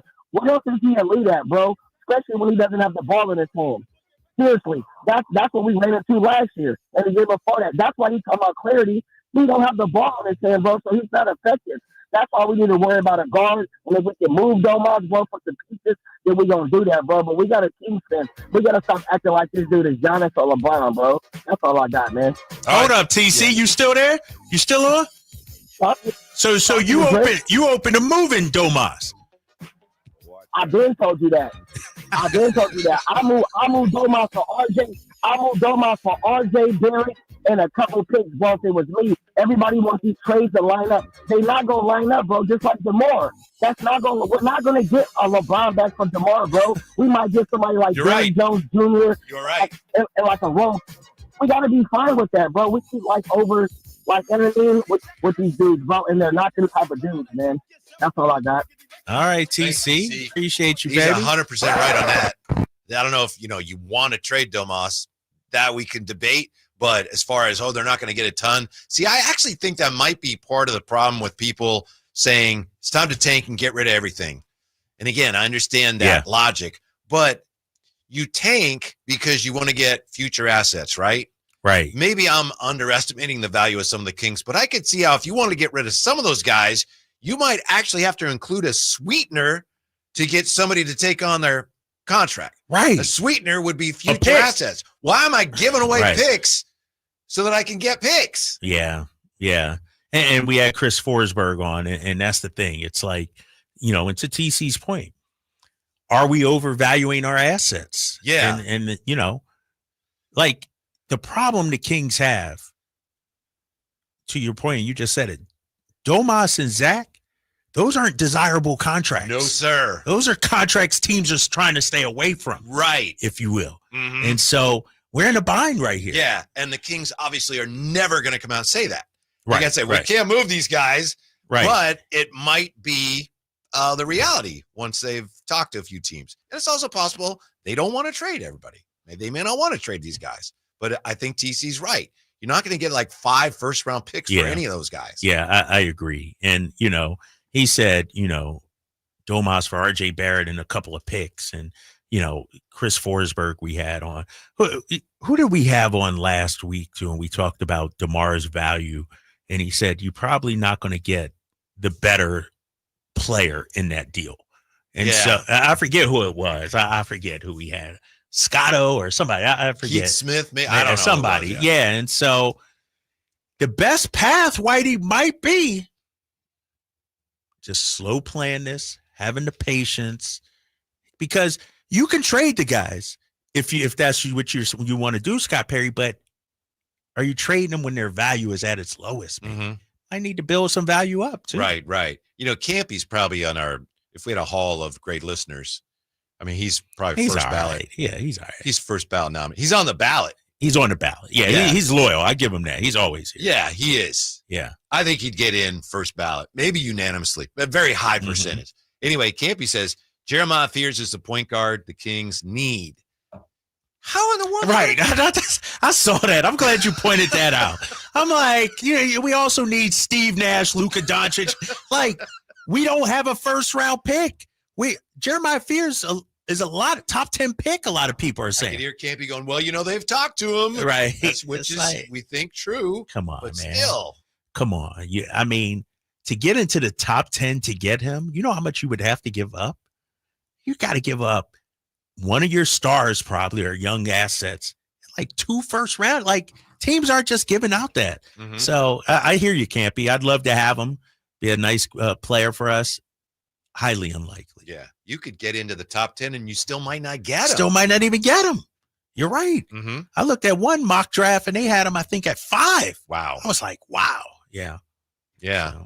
So I don't know, Campy. Fingers crossed. If you can figure that out, make sure you send your plan to Scott Perry so we can get to work on it. Yeah. Gary joins us now, Sacktown Sports. G-Money, Gary. Hello, Jerry. Gary, pardon me. How are you, Gary?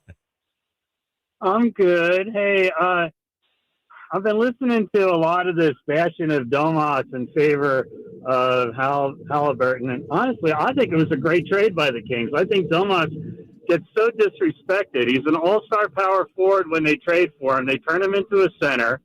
I mean, his stats last year were over 19 points a game, scoring over 55% field goals, either first or second in rebounding, first or second in assists for a big man. I mean, the guy's been a machine. He's been an assist guy, and he's been a rebounder, and he's been a good scorer, and he's I just don't understand why he keeps getting bashed. And Halliburton, at the time we picked him up, at the time that we got him, he wasn't going to be compatible with Fox.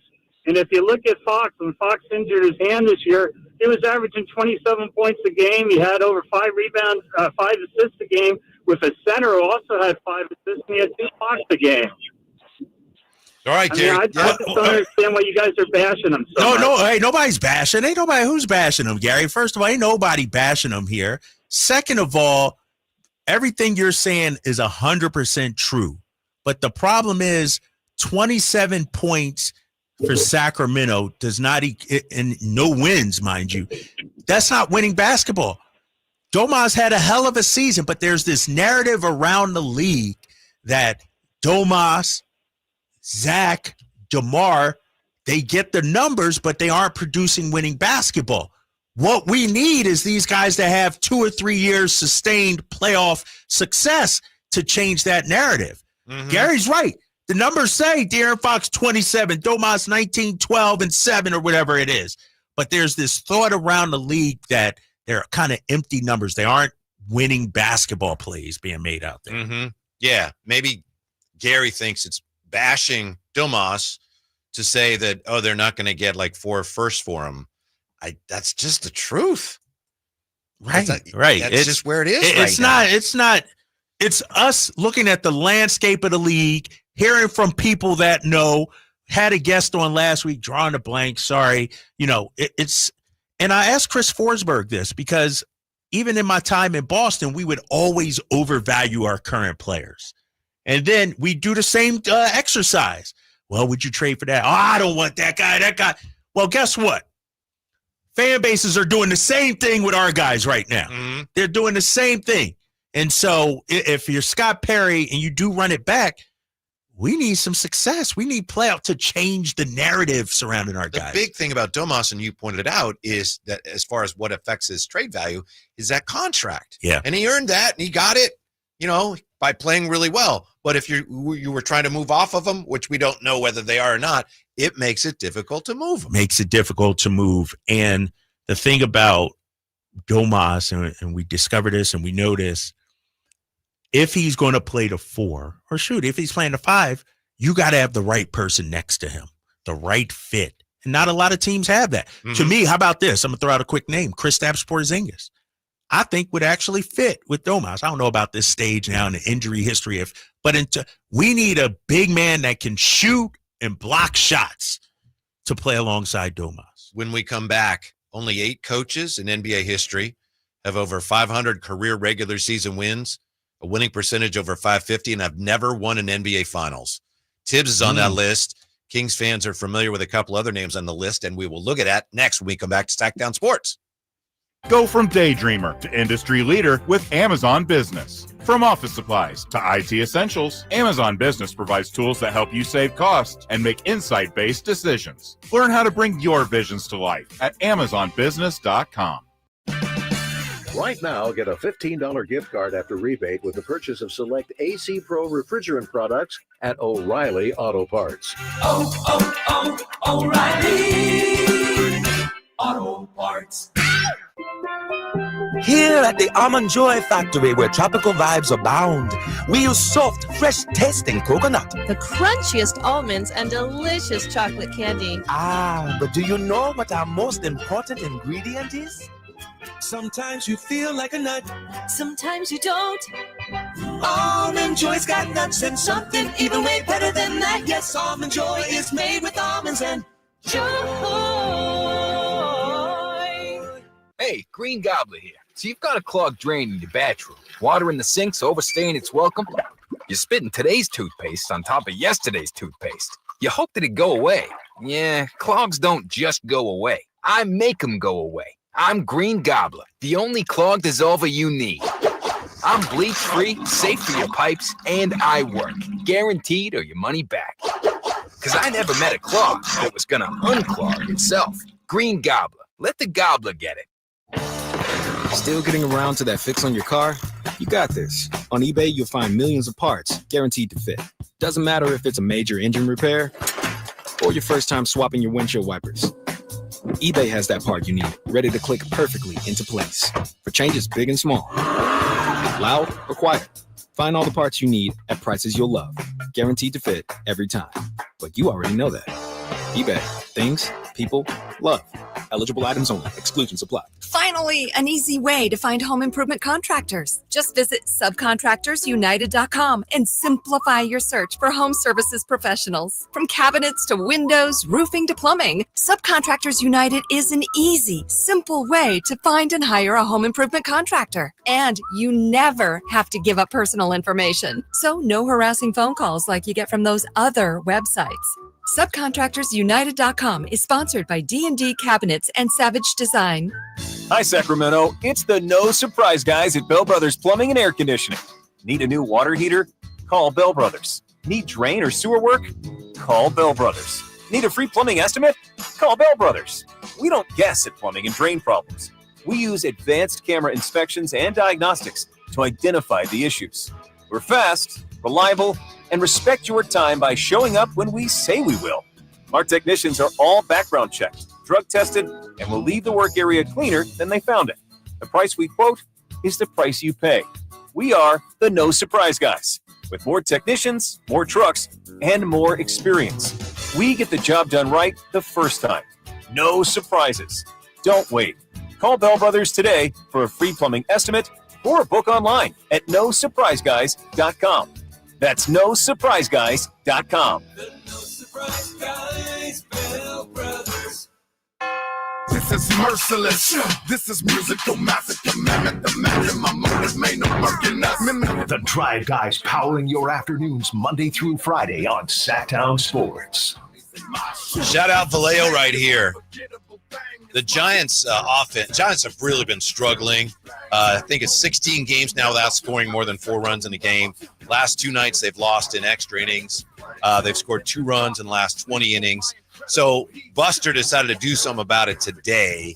Lamont Wade Jr., Sam Huff, designated for assignment, gone. Christian Koss option to AAA Sacramento. Daniel Johnson from the River Cats and from Vallejo. My cousin. Yeah, there you go. Okay, Jay. And Andrew Nisner called up. So Daniel Johnson from the River Cats from Vallejo, California, go to the show. All right. It's that time, huh? Call up time. No, it's not time. It You know ain't what time time yet? it is? What time? It's when you mess around and you give up the tailbone in the last couple of nights and extros. You hitting the panic or what? Red button. Emergency. Busters There's looking no for alarm. answers, huh? Absolutely. You know what's coming. Those busters down there with the fake little poster they post, that fake little banner they hung up trying to show love. For the A's, yeah. Yeah, man. You know what happened. See, you come from a winning tradition. You come from Philadelphia. Yeah. I say that loosely. I mean, we have recently, last 20 years, we've had some good runs. You got a We've been ring. all right. You got a ring. Yep. You know, unlike them little phony fake rings that the Giants fans keep parading shit, around they try here, to man. get people. Oh, 3. What are you talking about? 3 in the last 15 years? Come on, man. Come on, man. It's fake and phony. You know how it is. After going 100 years without winning a championship, I mean, you know. 100 years. If I were I'm not Buster, doing it. I'd call up Mad Bum and see if he'd be a DH. You're right. Oh, shit. You know, Damn, is they're that bad? Struggling. Might as well go get listened Yeah. to, too. Yes. 2 Jeez. nights ago, they did not score, and they lost in 10 innings. So last night, they're facing a pitcher who had never made a major league start. Really? They scored twice. 2 runs? Yeah. Man. So I wonder they're digging deep into the farm system. Didn't they start off so hot, though, right? yeah, They they were in the did, and they're mix. still are they 3 or 4 4 or behind? 5, yeah. And a wild Behind card the back? Dodgers. Well, see, this is the thing, and I said this earlier, fellas. Giants fans they're like Cowboys fans. Uh-oh, damn. Jay's trying to start something here. Go ahead. He's- In what way, Jay? In what way? Fuse is lit. Because it's the thing. You know, they start out decently. You get a couple weak wins over the Giants, the Arizona Cardinals, and the Jacksonville Jaguars, and the Indianapolis Colts. And then all of a sudden it's Super Bowl or bust. And then, unfortunately, the talent rises to the top. And that's what happens with the NL West. We always talk about the Giants. They start off in March hot. You know, in March, Drapes. Mm-hmm. In March, it's all good, right? And then all of a sudden, back to life, back to reality. It's over by June. It's been that way. It's been that way. Even a couple seasons ago when they had a fraudulent season. Yeah, a rabbit's foot in their pocket and won 100 games or whatever, and they couldn't even make the playoffs. It just shows you. They're Giants still- fans, front runners. Overall, they're in very decent, to say the least, position. But Jay, what about what's going on at Sutter Health Park? Another defeat last night. What you got? Why are you That is- bringing up old stuff? They've lost 19 of 20. The A's have. Whitey, are you counting? Are you still counting? Yes. Oh, okay. They lost. Would they lose 11 in a row? They won one, then they've lost 8 in a row. 8 in a row. Who'd they beat? Phillies. Phillies on a Sunday. I still can't believe that. With that winning tradition that you talked about. Yeah. We felt bad for him. We were like, let me give him one win. Let us give him one win. I don't understand it, fellas. Like baseball, and I know, the Rockies are bad, but By the way, they just swept the Marlins. oh, They sure did. Did they really? Yes, they sure did. Yes. Oh That's my baseball. God! But you know what happens? That's We what I'm talked saying. about them on the drive, guys. Now all of a sudden Boom, boom, they won a boom. series, Right. baby. Yep. But guys know baseball. Anybody can beat anybody. On a Yes. given day, it could be a hot pitcher or something, cold pitcher. Like for the A's, it's not happening at all. I know. That's the shocking part. They can't even luck into a win right now. Now, I was wondering if anybody from the A's would say something. Typically, when any team in any sport, they go through a rough patch like this, the GM has to come out and say something to somebody. Yeah. But I realize they don't even have a fan base. You know, they're not in Oakland. They're not really a Sacramento team. They don't want to be. They're not a Vegas team yet. So they're not going to say anything because who would they even say anything to? Right. It's so weird. That's not a criticism. It's just an observation. It's so weird. Let me ask you this, though, and this is, I might be showing my ignorance right here. I agree 100%. We like, who's the fan base for? Do they have beat writers? Is this is it like, or is few? Are they actual covering the baseball side or the B does, and we do. We have, but nobody cares. It seems Martin like Gallegos, right? Mm-hmm. No, MLB.com. But nobody. No, you're right. Like It's the like- fan base is like they don't really have one. Right. There's nobody to get They're just angry in at. limbo. Yeah. I'm gonna text some of my A's fans right now and see how they feel about, because most of the talk about the A's has been about the situation. Like, are people actually caring about the win-loss record on the field? I don't feel like anybody's up in arms. I don't think so. Kotsay got to be out of here. This is unacceptable. It's just like, it is what it is. There's no kind of thing. expectations. Though. Right. Yeah. And I think that's what Whitey's been talking about. There really was no expectations. And if you thought this team was going to be any good, you'd be a Giants fan. That's what happens with Giants fans. Giants fans believe their team is always going to win the World Series because they got them pump fake rings. And now all of a sudden. I know he always. Dude, Giants ain't that bad. Well, Jay. I'm just I making know a they hit comparison a rough spot. for people can understand. It was Right? very skillful. You know, you analogies and metaphors. That's all I'm doing. Man. Oh, man. White, are you going out anytime soon? Any other games coming up for you, etc.? I would go with you. Other than that, I don't have any plans to. If we were Really? doing something, absolutely, I'd be out there.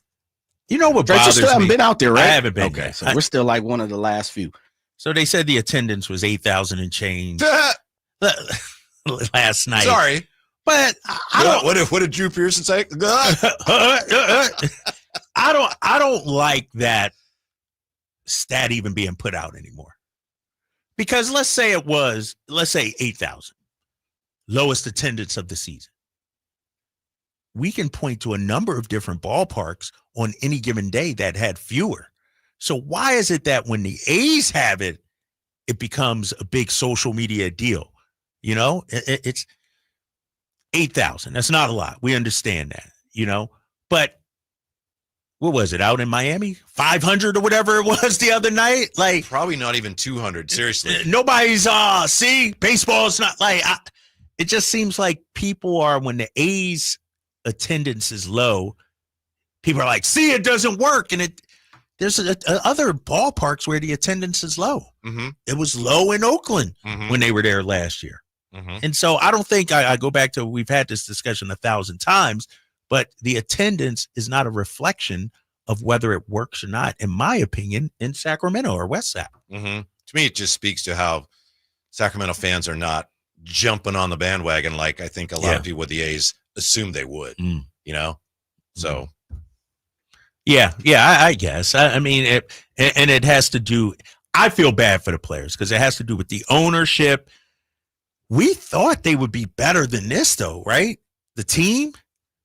A little based better. on how they finished last year, second half. 19 to 20 is like we said, they haven't done that since 1943. Right. We didn't expect them to be Nobody this saw bad. 19 to 20 coming. Right. Yeah. Exactly. Real quick here.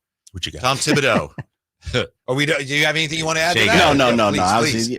I was going to say, unlike Giants fans, it's not how you start, it's how you finish. Including Thibs now, only 8 coaches in NBA history have 500 career wins in the regular season, a winning percentage above 550, and have never won an NBA Finals. Can you name any of those guys? We'll go through it here. It's not a quiz or anything. Yeah, say it again. What's that? This is 500 career regular season wins, a winning percentage regular season over 55%, and never won an NBA Finals. Tom Thibodeau's on that list. How many also, of them? Yeah, including him, there's 8. Okay. There's Jerry Sloan. Sloan never won. Yeah. 1,200 wins, 603 winning percentage. George Karl. Yeah, no, George. 588 winning percentage, 1,175 wins. Rick Adelman. Wow. At least he got a couple teams. Yeah. There's a couple of Portland teams in the finals. Yeah. 582 winning percentage. Stan Van Gundy. Stan Van got 500 plus wins. 554, and he got a team to the finals as well. The 09 Orlando Magic. Yeah. Mike D'Antoni. Okay. 672 regular season wins, 56% winning percentage. Scott Brooks. He got So that many wins? He briefly, I think he was an interim coach. There's another Kings guy on there. Yeah, 521 wins. Damn. Because he was with OKC for so long when they were so good.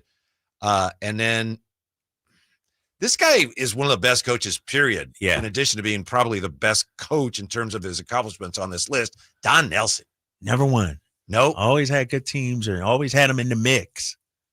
Never able to put him over the hump. Yeah, he had the Bucks in the conference finals 3 times in 4 years towards the end of his run with the Bucks, and they lost to the eventual finals winner every time, which I think would have been like Boston and maybe Philly in there. Anyway, yeah. But those are good coaches, though. Great coaches. Great coaches, Yes. exactly. Yeah. And so are we is Thibs a great coach? Yeah. Because I do feel like he's kind of maybe not giving his flowers that he deserves. He's on that list. There's nothing but legends on that list. Yeah. And Sloan's a Hall of Fame where, there's some. Now, there probably are some that would say, maybe not, but I'll bet you there are some that would say, well, if they didn't win a championship, Right. It's all about the rings. All about the rings. That's what you're supposed to do. Yeah. But I think this list points out how ridiculous that notion is. No, I'm with you, man. I thought Thibs did a hell of a job there in New York. I thought he did a solid job in Minnesota. He was in Chicago, too. He had some good years in Chicago. Sure did. Too. And so, Thibs is a good coach, man. We'll see where he ends up when we come back.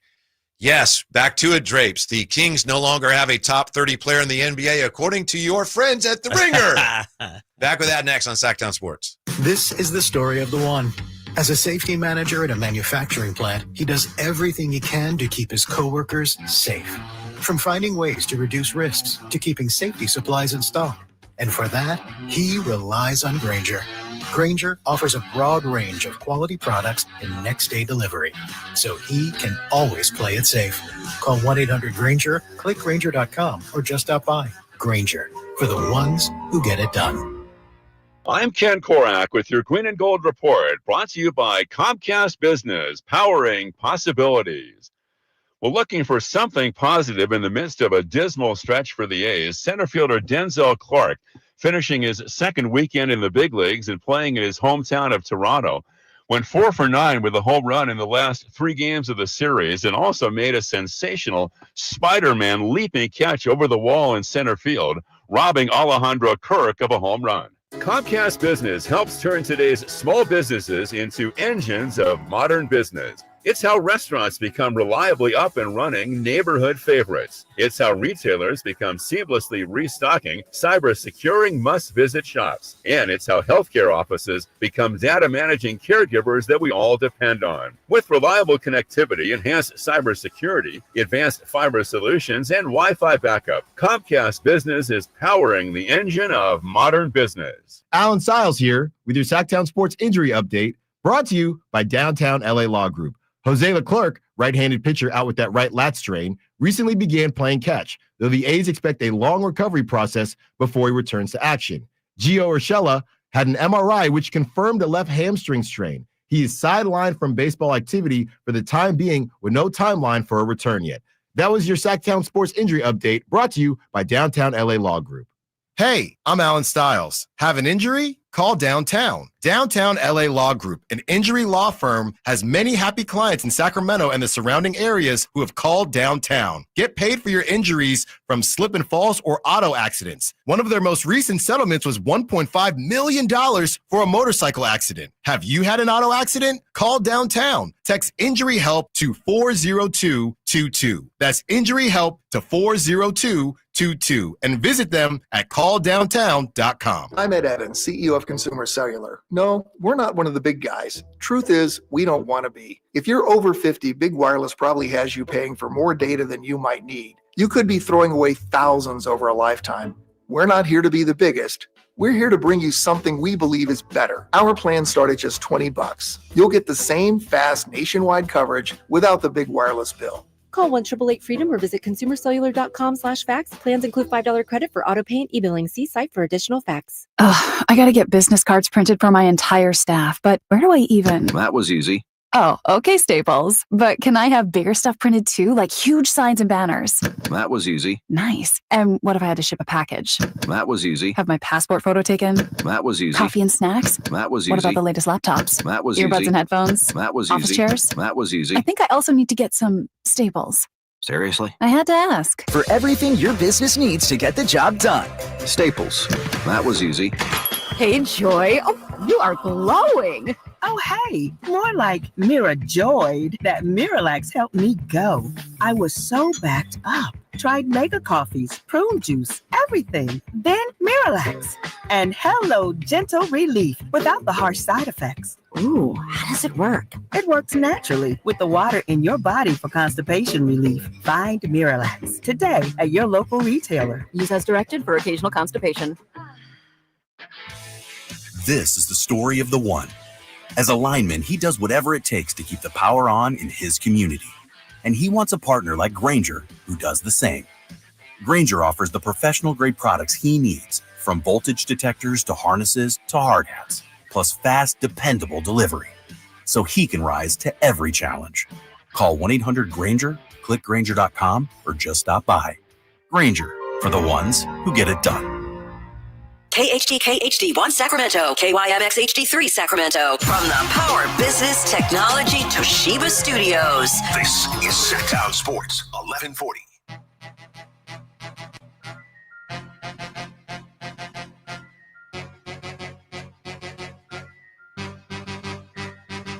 Live and local, it's the Drive Guys. Watch the show on youtube.com/Sacktown Sports 1140. Or listen on the Sacktown Sports app. Did something I probably should not have done today. The Ringer has their top 100 NBA rankings, which they update about once a month. And it had been a while since they updated their rankings. And I don't check every day, but today, getting ready for our fine program, I actually was doing some prep. And I just thought, I'll see if they've updated their rankings today. And they had. The top 100 NBA player rankings from the Ringer, updated June 4th. Drapes, I shouldn't have done it. I should never invest anything emotionally or intellectually in what these lists mean, but I fell into the trap again today. According to this list, as we know because we talked about it earlier, the Kings no longer have a top 30 player in the NBA. They don't have a top 30 player in the NBA. What is going on? Domantas Sabonis now 31st, according to the Ringer. It hurts. And we just did the exercise a few hours ago, and we'll do it again if you didn't hear it earlier. All right, if Domantas Sabonis is 31st, give me 30 players better than him.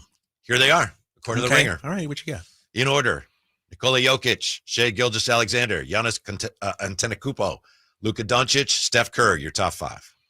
Anthony Edwards, number 7, Tyrese Halliburton, all the way up to number 7. Is Tyrese better than Domantas Sabonis? Yeah. And if so, how much? 7-31 better?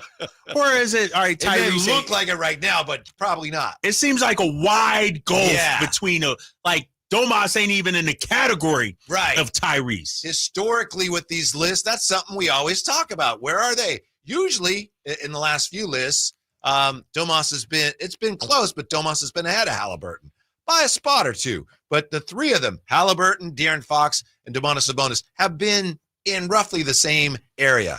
Not today. Then it goes Donovan Mitchell 8, Jalen Brunson 9, Jason Tatum 10. I know you're not excited about that. 10. Tatum 10? Uh-huh. Ridiculous. Wemby goes up. He moves up to 11th. He ain't played since November. What are we doing here? Wemby ain't seen the floor. And he moves up. Moves up to the 11th spot. LeBron 12th, AD 13th, Kevin Durant 14th, Kawhi, Cade Cunningham 16th, Evan Mobley, Karl Anthony Towns, Devin Booker, Jalen Williams, Jaylen Brown 21, Paolo 22, Siakam 23. He moved way up. Jimmy Butler 24, Jaren Jackson Jr. 25, De'Aaron Fox moving up to 26.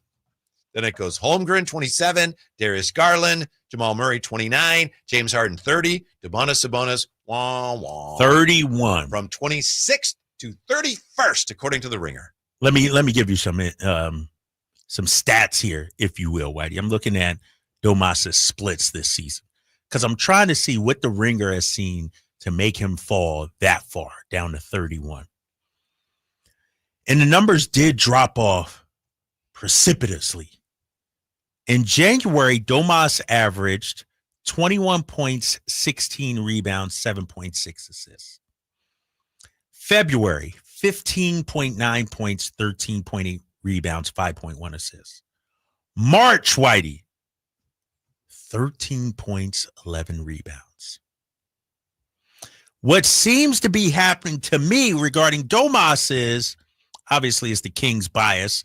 You know, they're not going to give us the benefit of the doubt.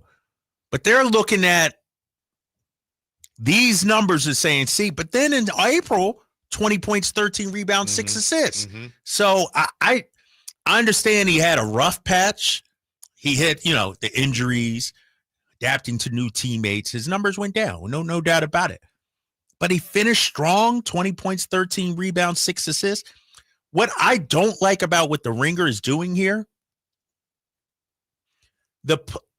you're taking a month of bad play or down play and then hammering a guy for it. Or if a guy gets hot, you're moving him up too much. It's like but it's the same player. You know what I mean? Kate Cunningham, when he in January was the same player in February, March 8th, but he moves up. Tyrese, his numbers mate, but he was the same player. He's the hot guy, and so now they're going to move him up. I just don't like it, man, because even if Domas' numbers go down for a short stint, he's still Domantas Sabonis. Like the totality, he's still a great player. Based on this, if you look at Jokic numbers in the series against OKC, he should be going down then. Yeah, the criteria that they use for determining these rankings is not clearly explained, and that's their right. They just say it's based on a number of factors, and they have their panelists put it together. It's pretty clear that playoff success is a big factor here, and Domas and the Kings haven't had any. Here's the good news, in my opinion. Yeah, what you Again, got? if you care at all about this, but here are some of the players that are ranked lower than Domas. Bam Adebayo, Zubats, and Şengün, and Franz Wagner. So I think Domas should be ranked higher based on where he's been, but that's pretty solid that he's ranked ahead of those guys. Those are good players. That is solid, yeah. But we went through the list, Whitey, of the guys ahead of Domas, and we went like 10 guys deep. It would take Domas ahead of them. Harden, Murray. How's Darius Garland better than Domas? And I like Darius Garland, but better than Domas? How about this guy, Drapes? Ooh. In January, he was 73rd, and now they have him 41st. Amen Thompson. That's a guy who clearly benefits from their success, but also he's opening some eyes. Yeah, he is. I mean, I'm not going to hate on him at all. Aaron Gordon in January was 60th. He's now 42nd. Strong postseason, right? Strong postseason. Damian Lillard.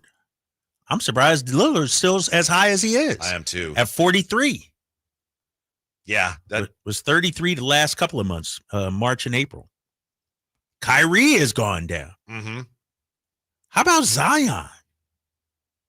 45th. Is he overrated? And based on this, Scotty Barnes. Zion, I know we've talked about him a lot because he's a guy that maybe the Kings would have been looking at if not for all his issues.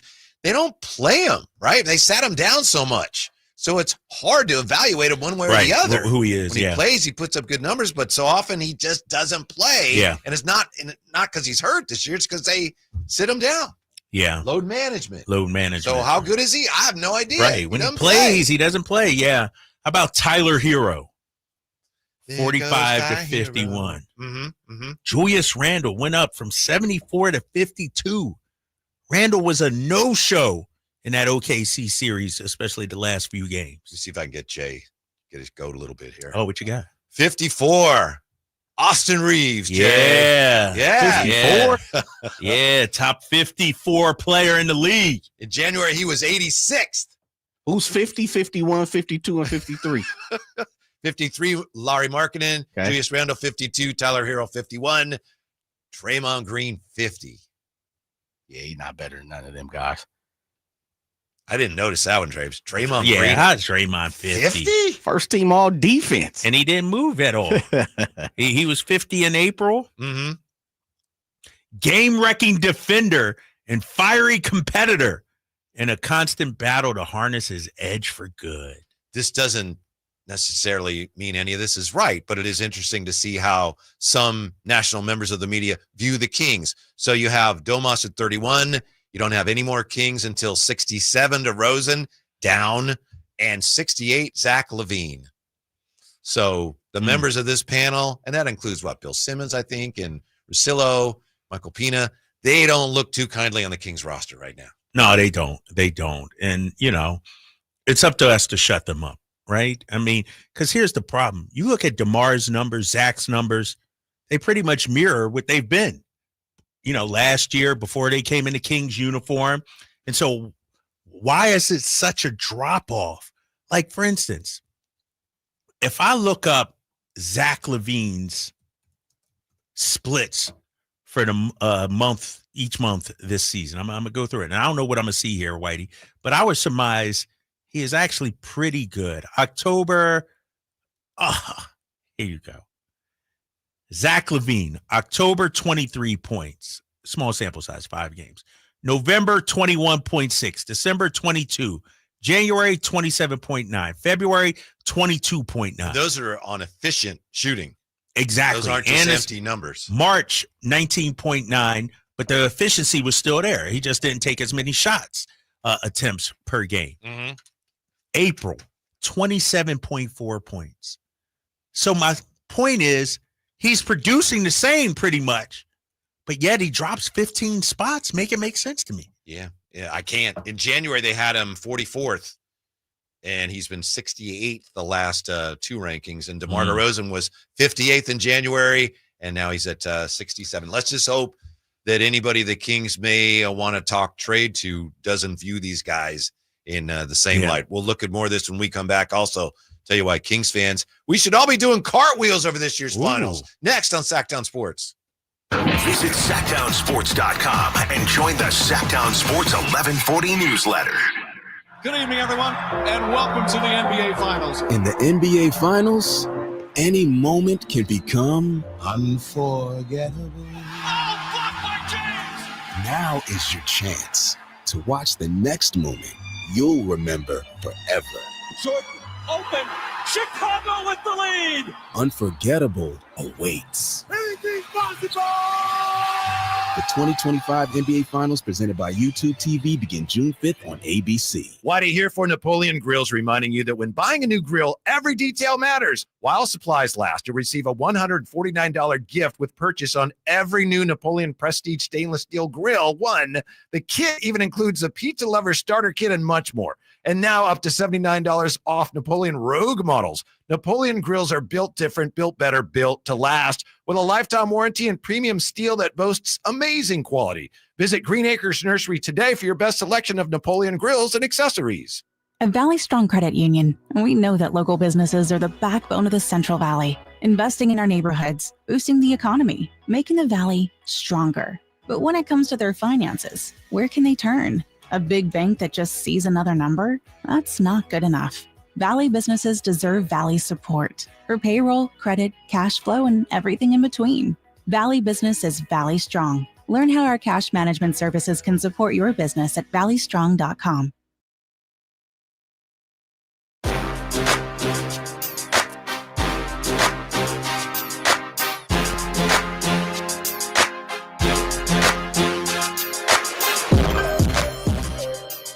The only station in Sacramento giving you local sports coverage from 6 a.m. to 6 p.m. Monday through Friday. Sacktown Sports. Today's point guard news for the Kings. You probably saw this. This is from friend of the show, Michael Scotto. He said, among several unrestricted free agent point guards on Sacramento's radar is unrestricted free agent Tyus Jones. Hoops Hype has learned, end quote. So if they've learned that, someone told him, obviously, that, hey, Kings looking at this guy. But let's not overreact. Let's not say, wow, the Kings are pursuing Tyus Jones. Maybe they are, but it doesn't say that. It says there are several free agent point guards on the radar, and he's one of them. And as you often point out when we have these discussions, we probably could have figured that out. Right, exactly. We know point guard is a priority. All you got to do is look at who the free agent point guards are. Right. Kings probably got interest, yes. or at least kicking the tires or having some discussions. That's what you do in the NBA. And so it's not earth-shattering. It's a guy we've talked about before on the show, Tyus Jones. And so, if we're talking about it, you got to imagine Scott Perry and them are talking about it. If the GM publicly says, we need a point guard, then you know that team is going to be looking at the free agents available to play that position. I tell you, I wish I could play that game, Whitey. If I didn't work for the team, I'd throw out like sort of you did, that tongue-in-cheek post you had, sources say. Yeah. I would be like, one name to keep an eye on for the Kings is X, Y, and Z. I would totally play that game. Yeah. If I didn't work for the team, just to show people how ridiculous it is. I don't know if you saw them, but some of the reactions to that were funny. They were pretty good. Some of them were funny, but some were like, duh. Oh, they didn't get it. They didn't get it. You just described a trade. That's a nothing burger. Like, okay. All right. Yeah. So, Tyus Jones, I know he doesn't do anything for you, but I think he's probably a guy that, I don't know. Did you weigh in on that yesterday, Jay, or today? Tyus Jones, I think you're kind of not going to do anything. I mean, good dude, good player. Nothing that moves the needle. I'm with Drapes. Yeah. That's the problem. It doesn't move the needle. Solid guy, solid player. I don't think it matters, one win or fewer wins. Like it is what it is. Right, You right. know? Drapes and I and Jay, and this has been going on for weeks, but today we really nailed it down. We have solved 75% of the Kings point guard problems. Colin Sexton. Yeah. We just don't know if you could get him or you'd be willing to give up what it would take to get him. And when Drapes found out doing some digging, Dallas is also interested. Dallas is interested. And I think when you look at Dallas, they're looking for somebody to fill until Kyrie comes back. Like they're going for it. They don't want to have, limp into the season and struggle early. He could also play off the ball once. And he could play off the back. ball, and I'm looking at Colin Sexton's contract here, Whitey, and see, does it even make sense for the Kings? And I know you looked this up. 1 year left, 19 and change. I actually had not looked at the You didn't look that up? Thank you for doing that. Yeah. 1 year left, 19 and change. Do we even have that contract to? It's going to be a couple players. Or let's say it's DeMar. You might have to sweeten it for Danny Ainge, like you said earlier. Attach a pick to it or something. Like, is Colin Sexton worth that? Yeah, but if I only got him for maybe 1 year he could go, maybe that would lower his price tag. Yeah. He's 26. Drapes, did Tony tell you what he thought may take to get him? Or did you ask him? Did you guys dive in after that conversation? Yeah, I did. And he said, I don't know. I'm going to hit him up again. I said, what's it going to take to get Colin Sexton? I don't know. I remember. I'm going to write that on the maybe. I know. Write that down. Breaking news. Sources say. There was, I don't know if it was the last time, because I think you guys had him on one of the days I was gone. But I'm say a few times ago, Tony, I remember him saying the Utah Jazz roster is wide open. Yeah. It's for the taking. If you make it worth Danny Ainge's while, you can have anybody. Yeah. And so maybe, especially knowing that he didn't get the number 1 pick or number 2 pick or number 3 pick, like he thought the Jazz would, maybe he's ready to will and deal to try to get one of them youngsters. Yeah. Yeah. I remember that conversation because I think Drapes asked him about John Collins, right? He's like, yes. What do you want? He's there for the taking. I just hit him up because, and he's well dialed in. Like he's, to me, the preeminent Utah Jazz source out there. I said, I don't know what Danny Ainge is doing out there. All these players, and he's not moving anybody. What you think? He finally makes a trade this offseason? He says, well, it's not Danny anymore. It's Austin. Now, when we were talking about Sexton, you said he's 26. Did you? And I wasn't sure. Were you saying? No, that's a good thing. Okay, good. No, that's good how thing. I see it. Yeah, too. that's a good. That's 26. Yeah, is that's what I. That's pretty good. That's a good 8 years if it works out that he playing at a high level. And so that fits your timeline. Yeah, that's what I like about it. Yeah. Yeah. I will say this because Utah has been open for business for a while. Can we all agree? Sky high prices, though. Right. They're That's open, but I wonder. Danny Ainge doesn't give you the Draper discount. But now it's. I know he doesn't. That's for sure. That's the opposite of the Draper discount. I need to text and be like, yo, at least 10% off or something like that. But now with Austin Ainge, could that be the impetus to like? How many years they've been talking about trading John Collins, Jordan Clarkson, Colin Sexton? He hasn't done anything. Right. It's like eventually you got to do something, right? The thing about John Collins is it's not just as long as he's been on Utah. His career. On Atlanta, too. His whole career, I mean, in college, they're talking. I know, right? I'm looking at what's Collins' deal here. I think he got one more year left also.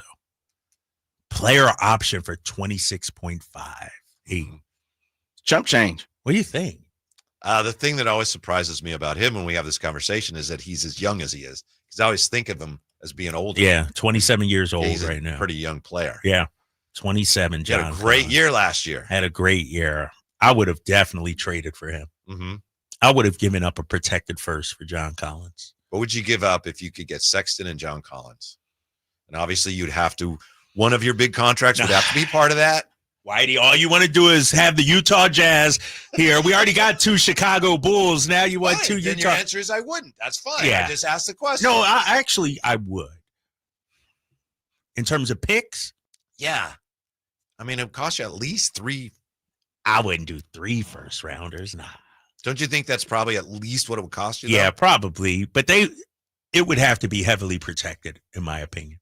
You got to, a lottery protection, obviously. It could be, top 14, top 12, and then it becomes 2 seconds or whatever, however you do it. But those are 2 solid NBA players, I think, that are in a bad situation right now. You were not here when they made the Herter trade, were you? When they got Herter, or were you? I'm just wondering because I was not working here. Yeah, I was here. Where there are some people that said, you're gonna regret that.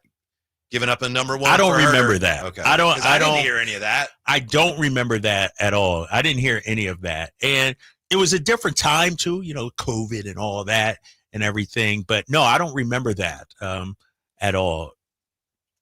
And let's be honest, the first year, everybody was all for it. Like, okay, it was definitely worth a first rounder. Afterwards, once he started struggling, it's like, we gave up a first rounder.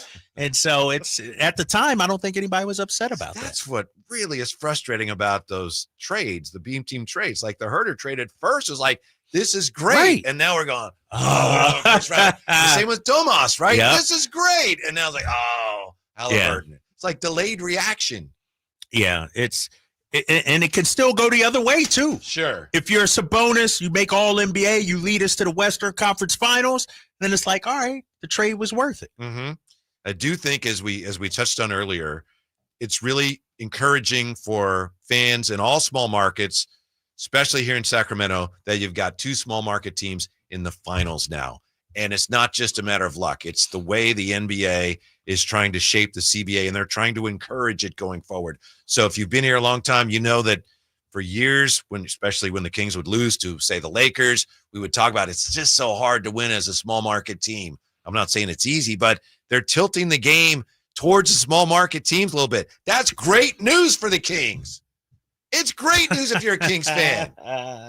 Doesn't guarantee anything. You're pandering right now, Whitey. I'm not. You're honestly. You're selling wolf tickets, false hope out here right now. Major League Baseball, for years, they say they're doing things for small market teams, and they're really not. They're not. They may try, but they're not ultimately. In this case, I think we're seeing it.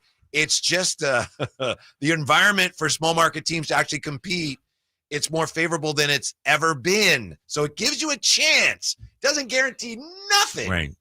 Yeah, you got to still take advantage of it. Yeah, though. Yeah. And it's not going to be a 1 or 2 year process either. Right. And we had Chris Forsberg of NBC Sports Boston on with us earlier. And what this new CBA and aprons have done for the league in small markets is players that before weren't attainable and teams wouldn't think about trading, now they're considering it. Forsberg came on and said Jaylen Brown. Mm-hmm. Under the old CBA, like aprons, nobody would worry about it. It is what it is. It's so punitive now that you're risking trading an all NBA caliber performer, which opens it up to more teams. And so it seems like it's going to be spread the wealth around the league. You can't load up on 3-4 superstars anymore. Right. Yeah. 916 here in the text line. Just saw a post on Warrior Nation. I don't know if this is true. I haven't checked. It says the Warriors want Keegan and Jonas, and we get Kuminga. That doesn't even make sense. Exactly. But it does raise an interesting point. There are some of these internet reporter types who have been saying teams look at Jonas Valanciunas' contract as one that could be moved. No, 100%. It's a team-friendly contract. Yeah. $10 million per. This is a guy that probably could start on a number of teams, getting up there a little long in the tooth, getting up there in age, but it is. And, we were talking about Colin Sexton earlier. Not saying that, this deal, but, a Valanciunas and one other player for Sexton kind of works, and so I got to get in the head of Scott Perry, though. I got to figure out. Why don't you have coffee with him or something? I am, man. I got to wait till Tuesday. And, it's going to be a get to know you and everything, but I don't know what his philosophy, like, is he impatient? Is he trying to get something done now? Like, where's it at with him? And there's something I'm going to ask him. Obviously, you got the draft coming up in 3 weeks, something like that.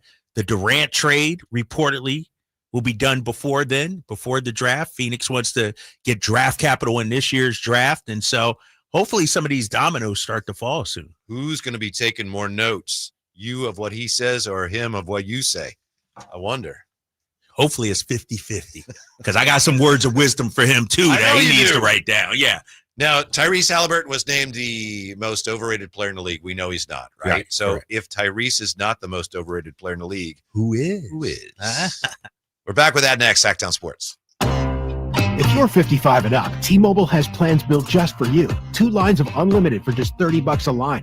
That's a 45% savings compared to Verizon and AT&T. But don't just take our word for it. It's not just the savings that are great with our T-Mobile plan. There's all this value from all these other things that T-Mobile offers. T-Mobile has been such a savings for us. We love it. Switch today and get 2 free 5G phones like the Motorola Edge with Turbo Power Charge that gives you power for the day in just 15 minutes. And customers 55 and up can get 2 lines of talk, text, and data for only $30 a line. Go to T-Mobile.com/55 to learn more.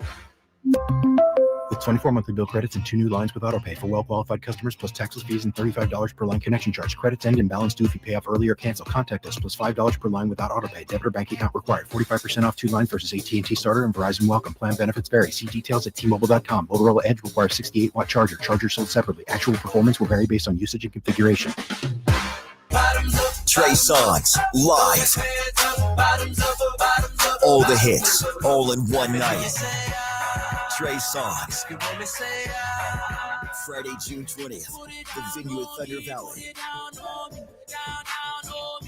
With special guest, Jeremiah. For tickets, visit ThunderValleyResort.com and see the show. Trey Songz, Friday, June 20th, the venue at Thunder Valley. Get ready for a night out with Jordan Davis. It's Country in the Park 2, Saturday, September 13th at Cal Expo. Along with the special guests, Mitchell Tenpenny,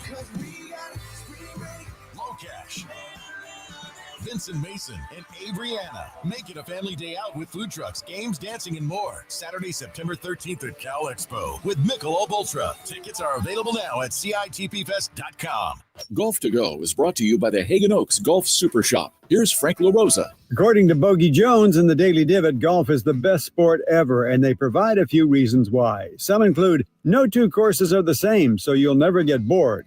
Some are wicked long. Others have super thick rough.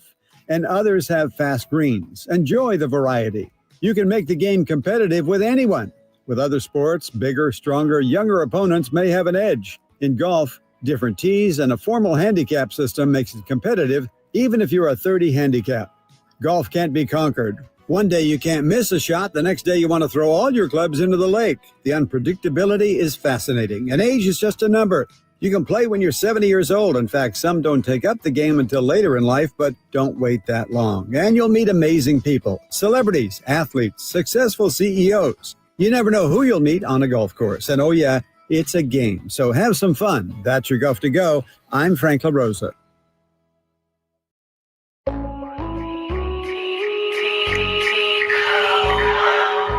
The only station in Sacramento giving you local sports coverage from 6 a.m. to 6 p.m. Monday through Friday. Sacktown Sports. As Jay pointed out a moment ago, something doesn't seem right here because we know that NBA players in an athletic poll said that Tyrese Halliburton was the most overrated player in the league, but the Ringer says he's the 7th best player in the league. He's overrated? Maybe that's what the players are saying. Maybe they're saying, yeah, look at that. He's not that good. But if he's not the most overrated player, who is? We'll tackle that here with the Drive Guys. First, I want to ask you, Drapes, because we haven't asked you yet. Did you play golf yesterday? How'd you hit him? You said you're going to play after the show. I did play golf. Empire Ranch. Empire Ranch. Me and Nick went out, and we played with a couple of other kids, freshmen at Jesuit. They're about to be freshmen at Jesuit. I hit it okay. First 4 holes, I was solid. I think I was 3 over through 4. Kind of fell apart after that. A little bogey golf there. Yeah, bogey golf. That's what I am. And that's what I'm striving to be. Bogey golf or a little bit better. If I can get to that, then I can, start working on some things. But you trying to be a scratch golfer? Those days of that ship has sailed. Okay. You're on your senior tour now. But it was so slow out there. Oh, yeah. It was slow. I can't deal with slow play. It was terrible. We had to skip ahead a hole because, it's getting dark. And so we only played 7 or 8. It was okay. But I went back out this morning solo. Played 9 holes at Empire Ranch. Shot a 43. Not terrible. Not as well as I wanted, but it was solid. It was solid. Yeah. I'm working on some things. Got this tournament coming up on Monday. The Drive for Impact tournament. We'll be broadcasting live out there with some celebrities out there as well. And so I got to get my game ready for that. I don't know how much you play, but it sounds like you just got to play more. I mean, if you really want to get your game in shape, you got to play a lot. Yeah, but I think my problem is I don't practice at all. I got to start. I play, and then you try to fix things. And the worst thing, and our boy Tom Morton of Hagen Oaks always talks about this, tells me this. He's a big Michael Jordan guy. Yeah, he is. He is. That's what I hear. He says, you work on things in practice and lessons, but then when you actually play, you're in front of people and it doesn't go well. So you're like, oh, screw this. I'll go back to what I know. And that's not the way to get better. And that's what's happened to me. And so trying to stick with what the lessons have taught me here recently. It's hard. It is hard. It is hard. Took a couple of lessons down there in Palm Springs. Guy sent me a video. And so one thing I'm going to start doing and I need to do is watch the video before every round I play. I see. He took a video of my swing side by side and all that. So just a little reminder, if you will. Are you then an overrated or an underrated golfer at this point? I don't know, because here's the problem. So I remember golfing with Taro of Makuni. And I'm like a 17, 18 handicap. But the front 9, I was blistering. He's like, there's no way. But my problem is by hole 12, 13, or whatever, it falls off. And when it falls off, it's done. So it blows my scorecard up. Yep. Yeah. And if golf was like a 12-hole round, shoot, your boy be all world, man. Tiger Woods out here. So I don't think I'm rated. Okay. Like I'm like in the middle, if you will. So is it real fast? Is it you get tired? Yeah, as you get fatigued, your mechanics start to break down. You're a quarter horse. Yeah. And you don't know what it is, right? Something slips out of gear and you're not sure what it is. Right. Yeah. Right. You're not sure what it is. And it could be a small thing. I've had that happen. Oh, yeah. Little things. I have no idea what's going on. Especially in golf, right? Like one minor thing could turn into a huge thing. Right. And you think you know what you're doing. And it just, by that time you had 3 triples and then the scorecard is blown up. Right. Yeah. Right. Who's the most overrated player in the NBA? It's not Tyrese Halliburton. No, it's not Tyrese. I'm going through the Ringer list. I'm going to use that as my baseline. I'm just looking here. Brunson, I'm going to give him Victor, LeBron, AD, Durant, Kawhi, Cade, Mobley, Towns. I don't see anybody overrated yet. I'm at 20, 21. Who's 54 again? Austin Reeves. Oh, okay. That might be Jay's guy. Is that your guy, Jay? pick. Probably pretty good. Or Derek White. You don a Lakers jersey and you're all world. You know who I think the most overrated player is? Jimmy Butler. Really? Yeah. I think the playoff Jimmy narrative is kind of old and played out now. He's not that same guy anymore. We saw it once Steph Curry got hurt. Jimmy couldn't do anything out there. And they got him at 24. I don't think he moves the needle like that. I could see that. In my opinion, the most overrated player in the NBA, I'm looking for where he is on this list here. Oh, man. Maybe it can't be nobody 90. I think because I ain't overrated. Yeah. Well, he's generally considered to be a big star. To me, he turns the ball over far too much. He looks like his star is falling here. Scores, but not efficiently.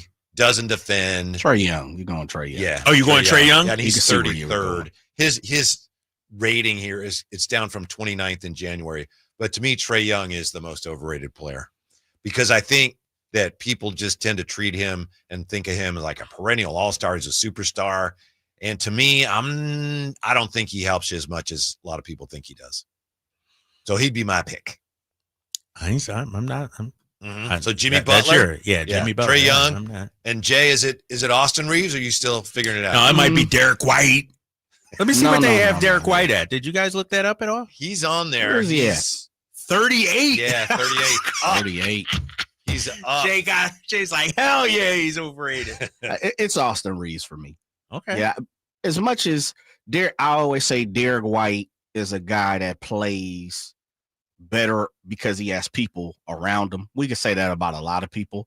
The one thing I can give Derek White, though, is that he is flourishing in that role. He's won a championship. Yeah. And played a huge part in that. Not, a COVID type situation, but I really think Derek White and Team USA, like he's got some stakes in the ground. Mm-hmm. He's just not my style of basketball player. And I would love to see him kind of be, be one of the main targets on the team. Then we'll be able to talk to, but he may never be that. He may be the Drew Holiday. He may be the complimentary guy who consistently, Derek Fisher, he may never be that person that needs to be the number 1 or 2, but it's got to be Austin Reeves. He's gotten so much love over the last couple of years. And I understand he's a Laker.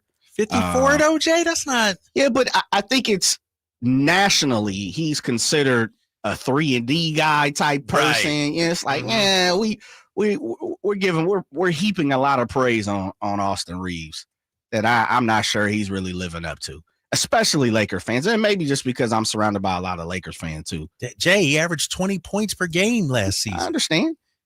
37.7% from 3. That's average. That's pretty good. That's solid. That's solid. Yeah. 5.8 assists. Playing with Luka Doncic, AD. 5.8 assists, Jay. LeBron James. In the Laker uniform. Didn't do anything in the playoffs. Choked off if Austin Reeves played for the Kings, you'd be wearing his jersey right now, bro. That's right. Because basically he would have been Kevin Herter, and you didn't see me rocking no. You called Austin Reeves Kevin Herter. You didn't see me wearing no Kevin Herter. You really jersey, just called Austin Reeves Kevin Herter. You ain't. Matter of fact, let me ask you something. That's messed up. Have you ever seen me in a Kings jersey? No, I haven't. Right. I literally own 2 Kings jerseys still. One's Coach Christie, and one is Chris Webber. Those are only 2 jerseys I have. Now I have a Rock jersey. He autographed it, put it up on the wall. I'm looking for. Oh, for real? Yeah, I'm looking for Kevin Martin jersey. That's what I'm looking for. Right. Really? None of the new guys, current guys. Well, no disrespect to them, but I mean, got to win.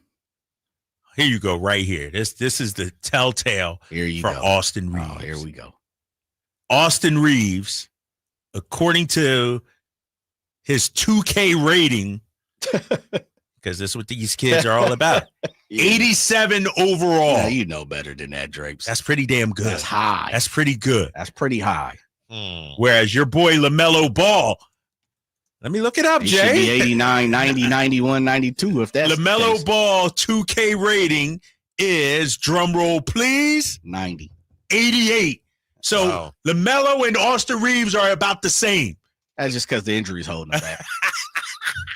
LaMelo's a walking triple-double. Different. If they swap places, LaMelo would be 90-something. Yeah, he probably would be in a Lakers uniform. Yeah. On the text line here from the 916, Karl Anthony Towns overrated. 916, Dame Dollar, James Harden, Draymond Green. He never would have won Jack without Curry and Durant. Somebody said Dame Dollar's overrated? Yeah. Whoa. Damn. The last couple of years, I think he hasn't done anything. Yeah. Well, he's a little long, as Dre said, he's a little longer in the two. But I mean, I won't say single-handedly, but he carried Portland for a decade. Yes, he did. I mean, stop it. But talking about now, some people still look at him the same way as they did then. He's been banged up. He's been injured. Yes, he has been. Bobby Hill says OG Anunoby at 40 seems high for a guy that is just a role player now.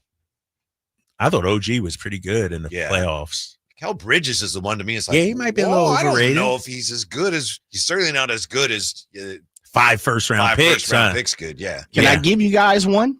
Yeah. Yes. And we just had the great Doug Smith on. Is Scotty Barnes overrated? And not so much as for me, but I think what people around NBA circles have, ordained him as, has he lived up to that yet? Wasn't he an all-star, though? He's coming off an all-star campaign? Yeah. 2 years ago, right? He wasn't an all-star this year. Yeah, because he was hurt this year, right? And maybe it was the injury, hence why I'm asking. Yeah, it might be an injury. He definitely went down. His height, he was 47 in January, according to the Ringer, 43 in February, 42. He's 46 now. Mm-hmm. He's better than the 46th best player, I think, though. Is he? I think he might be underrated. I like the way they put it here, Jay. A veritable bulk barn of talent, still searching for his unique formula for stardom. I think a lot of people look at him, man, he can do a lot of things. He just hasn't figured out how to do it all yet. That's a great point. I would take him in a heartbeat. Oh, 100%. Yeah. I'm not saying he's overrated. I'm just saying for the NBA circle, the way that he was kind of anointed as, trade everybody. That's Scotty Barnes' team. Well, we're going to find out, very soon. And again, this year he's hurt. I'm with you. Please send him over here as quick as possible. He's like a big bowl of delicious chocolate pudding. But it's not set yet. It ain't been in the fridge long enough? Yeah, you don't know what it's going to taste like. Is he sugar free or is he? Right, that's the key, we'll right? We'll find out. We don't know, Jay. Right, I can't eat it yet and find out. Gotta let it set for overnight. Yeah. What about? I'll give you one more. Your guy was Cam of the Nets. What about the other Cam? Cam Thomas. Cam Thomas. Is he rated? He's got to be top 100, right? Is he not in that top 100? I didn't see him. I got you right here. I'll look it up right here. That's interesting. No, he's not. Cam is on there, but he's pretty 75. Yeah. Cam Johnson 75. Cam Thomas not even on there. Really? That's interesting. That's interesting. Conversation continues when we come back. Also, you guys ready for Whitey's Wayback Machine quiz? Yeah, let's do it. You bouncing back today, Drapes? Yeah, I'm ready. I'm fired up. Yeah, there you go. It's next on Sacktown Sports. The Sacktown Sports 1140 newsletter, right to your email. Get your latest on the Sacramento Kings, UC Davis, and Sac State with the Sacktown Sports 1140 newsletter. Visit SacktownSports.com to join. I'm Ken Korak with your Green and Gold Report, brought to you by Comcast Business, powering possibilities. Well, looking for something positive in the midst of a dismal stretch for the A's, center fielder Denzel Clark, finishing his second weekend in the big leagues and playing in his hometown of Toronto, went 4 for 9 with a home run in the last 3 games of the series and also made a sensational Spider-Man leaping catch over the wall in center field, robbing Alejandro Kirk of a home run. Comcast Business helps turn today's small businesses into engines of modern business. It's how restaurants become reliably up and running neighborhood favorites. It's how retailers become seamlessly restocking, cyber-securing must-visit shops. And it's how healthcare offices become data-managing caregivers that we all depend on. With reliable connectivity, enhanced cybersecurity, advanced fiber solutions, and Wi-Fi backup, Comcast Business is powering the engine of modern business. With 25 award-winning years in Northern California, Ashton & Price is your local injury law firm. Pro attorney tip: if a firm presents as local, but they're in LA, red flag. If your first consultation is not with a lawyer, big red flag. At Ashton & Price, your first consult is with a local attorney, and if serious injury prevents travel, a lawyer will come to you. Still not enough? George Washington's my uncle. At Ashton & Price, no red flags, just red, white, and blue. Remember, For the best advice, don't think twice. Call Ashton and Price. An Australian hiker travels to the American West to walk a wilderness trail. Wasn't afraid to be out on his own. But Eric Robinson vanished in the high Uinta Mountains. I remember thinking, Eric, what were you thinking, mate? I'm Dave Cawley. Join me on my podcast, Uinta Triangle, where I travel the world to answer the question, what happened to Eric Robinson? Follow Uinta Triangle. That's UINTA Triangle on Apple Podcasts or wherever you listen. Hey, it's Mike Rohn. If I have a choice, I like to do business with companies that actually stand for something. That's why I switched from Verizon to Pure Talk. No offense to Verizon, I'm sure they stand for something. I just don't know what it is. Pure Talk, on the other hand, is a veteran-owned company that supports our military in a big way, and I appreciate that. Yeah, I also appreciate unlimited talk and text and plenty of data for half the cost of the big guys. And I do like being on America's most dependable 5G network for just $20 a month. But what I really appreciate is no contract, no cancellation fees, and Pure Talk's commitment to handle all their customer service in this country. I saw it for myself. I went to Georgia. I got a tour of their headquarters. I met their CEO, and I talked to the same customer service folks that you'll talk to when you dial pound 250 and say keyword Mike Rowe. Switch today and save 50% off your first month when you dial pound 250 and say keyword Mike Rowe. Pure Talk, a wireless company that actually stands for something. Did you know addiction to drugs like meth or cocaine is a disease and not a choice? But getting help is. If you have stimulant use disorder, you, your family, and friends may have a lot of questions, including where to start. Choose Change California can help. Make a change today and find a proven treatment option for you at choosechangeca.org.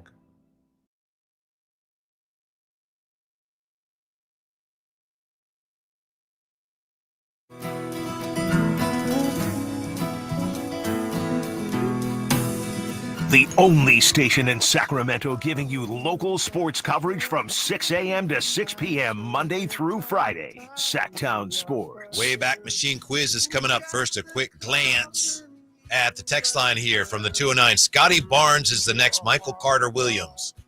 That's disrespectful. That's disrespectful. I'm not going there. I think it's wrong. We'll find out, but I think it's wrong. 916. This is UPS Chris. You guys should go to the A's game tonight. $8 tickets for seats in row 15. What? Tickets are getting cheap, says UPS Chris. Damn. Nice. $8? Uh-huh.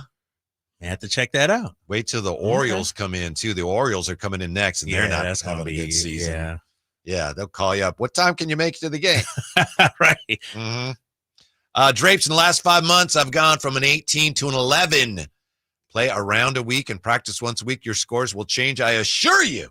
Okay.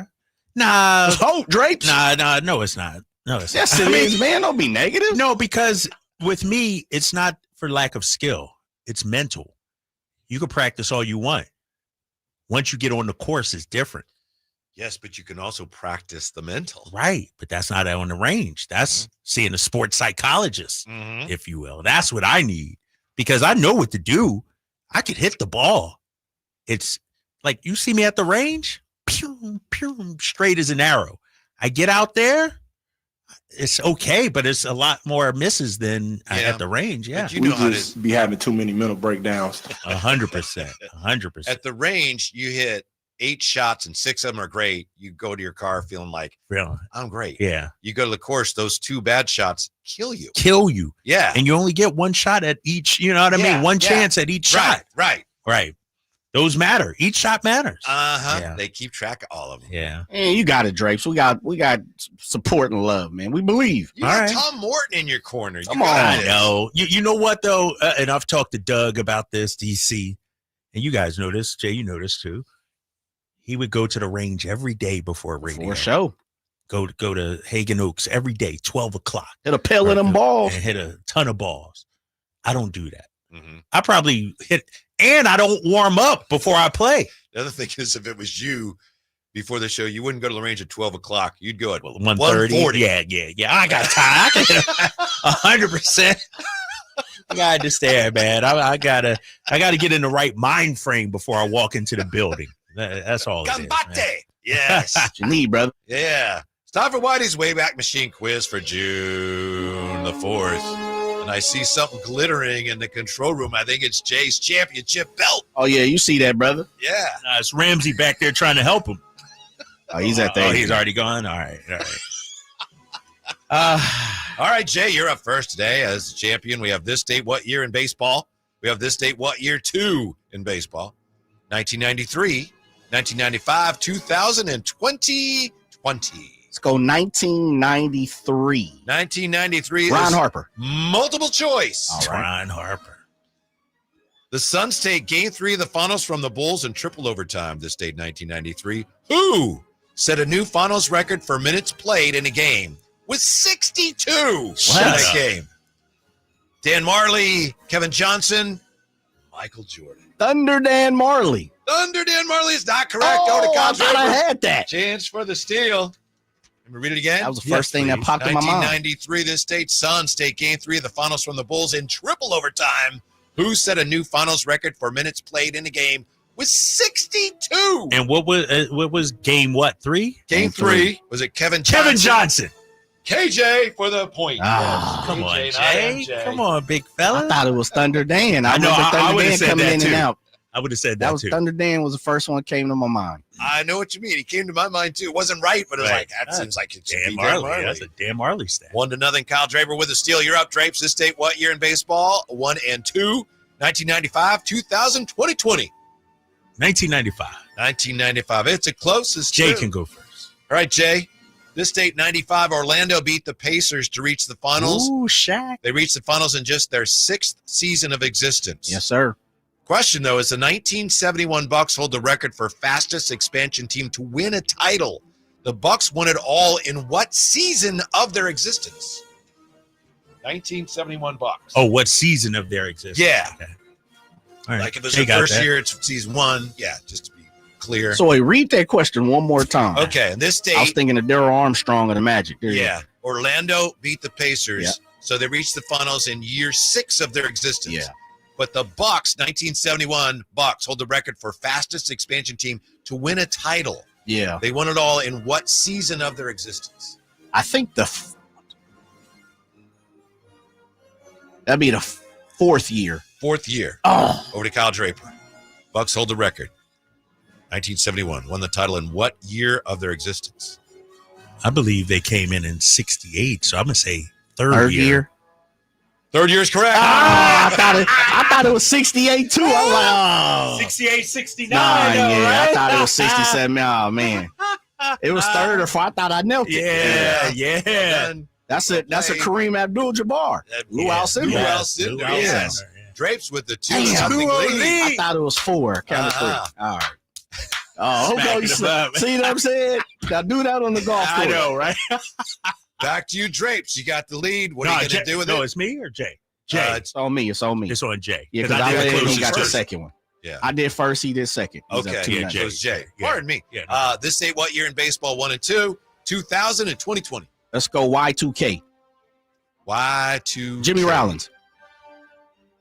It's the closest to, Jay. Let Drapes go first. Drapes, this date, 2000. Lakers take Game 7 of the West Finals. Kobe. Come on. From the Blazers. Despite trailing by how many points with 10:28 left in the 4th quarter? Game 7, this day 2000. 18. 18. It's a little lower because they were down by. I'm 17. 17. It's 15. Yeah, I was gonna say a little lower than that. I'd have said 14. Damn. They choke. That's a choke job by Scottie Pippen and your boy Rasheed and all Bonzi that. Wells, Yeah. Rasheed, and all them. Choked That it might have off. been the game I was at, sitting at really? the back against the wall up in the Rose I Garden. remember there. I was watching on TV. I was devastated. You Oh, yeah, you were. Portland lost that game. It's like, oh my goodness, they're up 15. All All right, 2-1. And a year up, Kyle Draper with the lead. This day, what year in baseball? 1 and 2 and 2020. 2020. 2020. It's the closest. Jay can go first. I got this, baby. All right, Jay. This day, 2020, in the midst of the COVID pandemic, the NBA announced that the season would resume on July 30th in the bubble. With how many teams?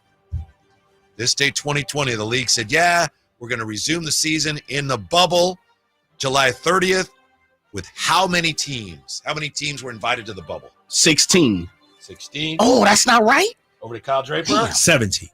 22. Yeah. Jay. Woo-hoo-hoo. Drapes has a 3-1 lead. We got 2 points left on. Kings went out there. Yeah. Remember the Suns won like 8 in a row. Yeah, they still didn't make the playoffs. Yeah. So here we go with I need this. your turn, right, Jay? Yeah, Jay. This day, what year in baseball? 1. This day, what year in baseball? 2. 1.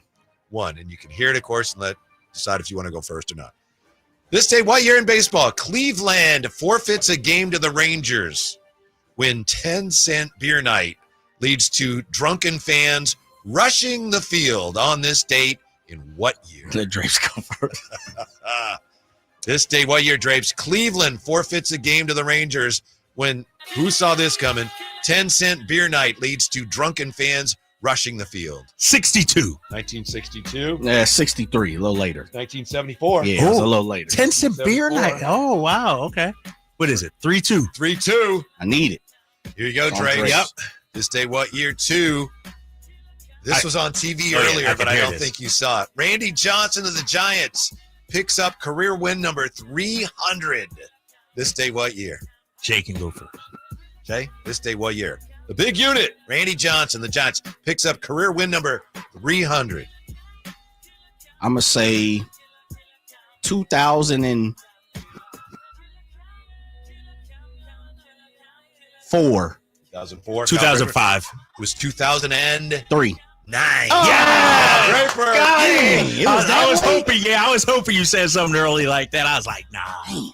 Jay coming up short on a Giants question. There Congratulations, Kyle Draper. Thank you. I feel good now. Back with you tomorrow. Stick around. The GR Sports Brief Show is next on Sacktown Sports. This is the story of the one. As a safety manager at a manufacturing plant, he does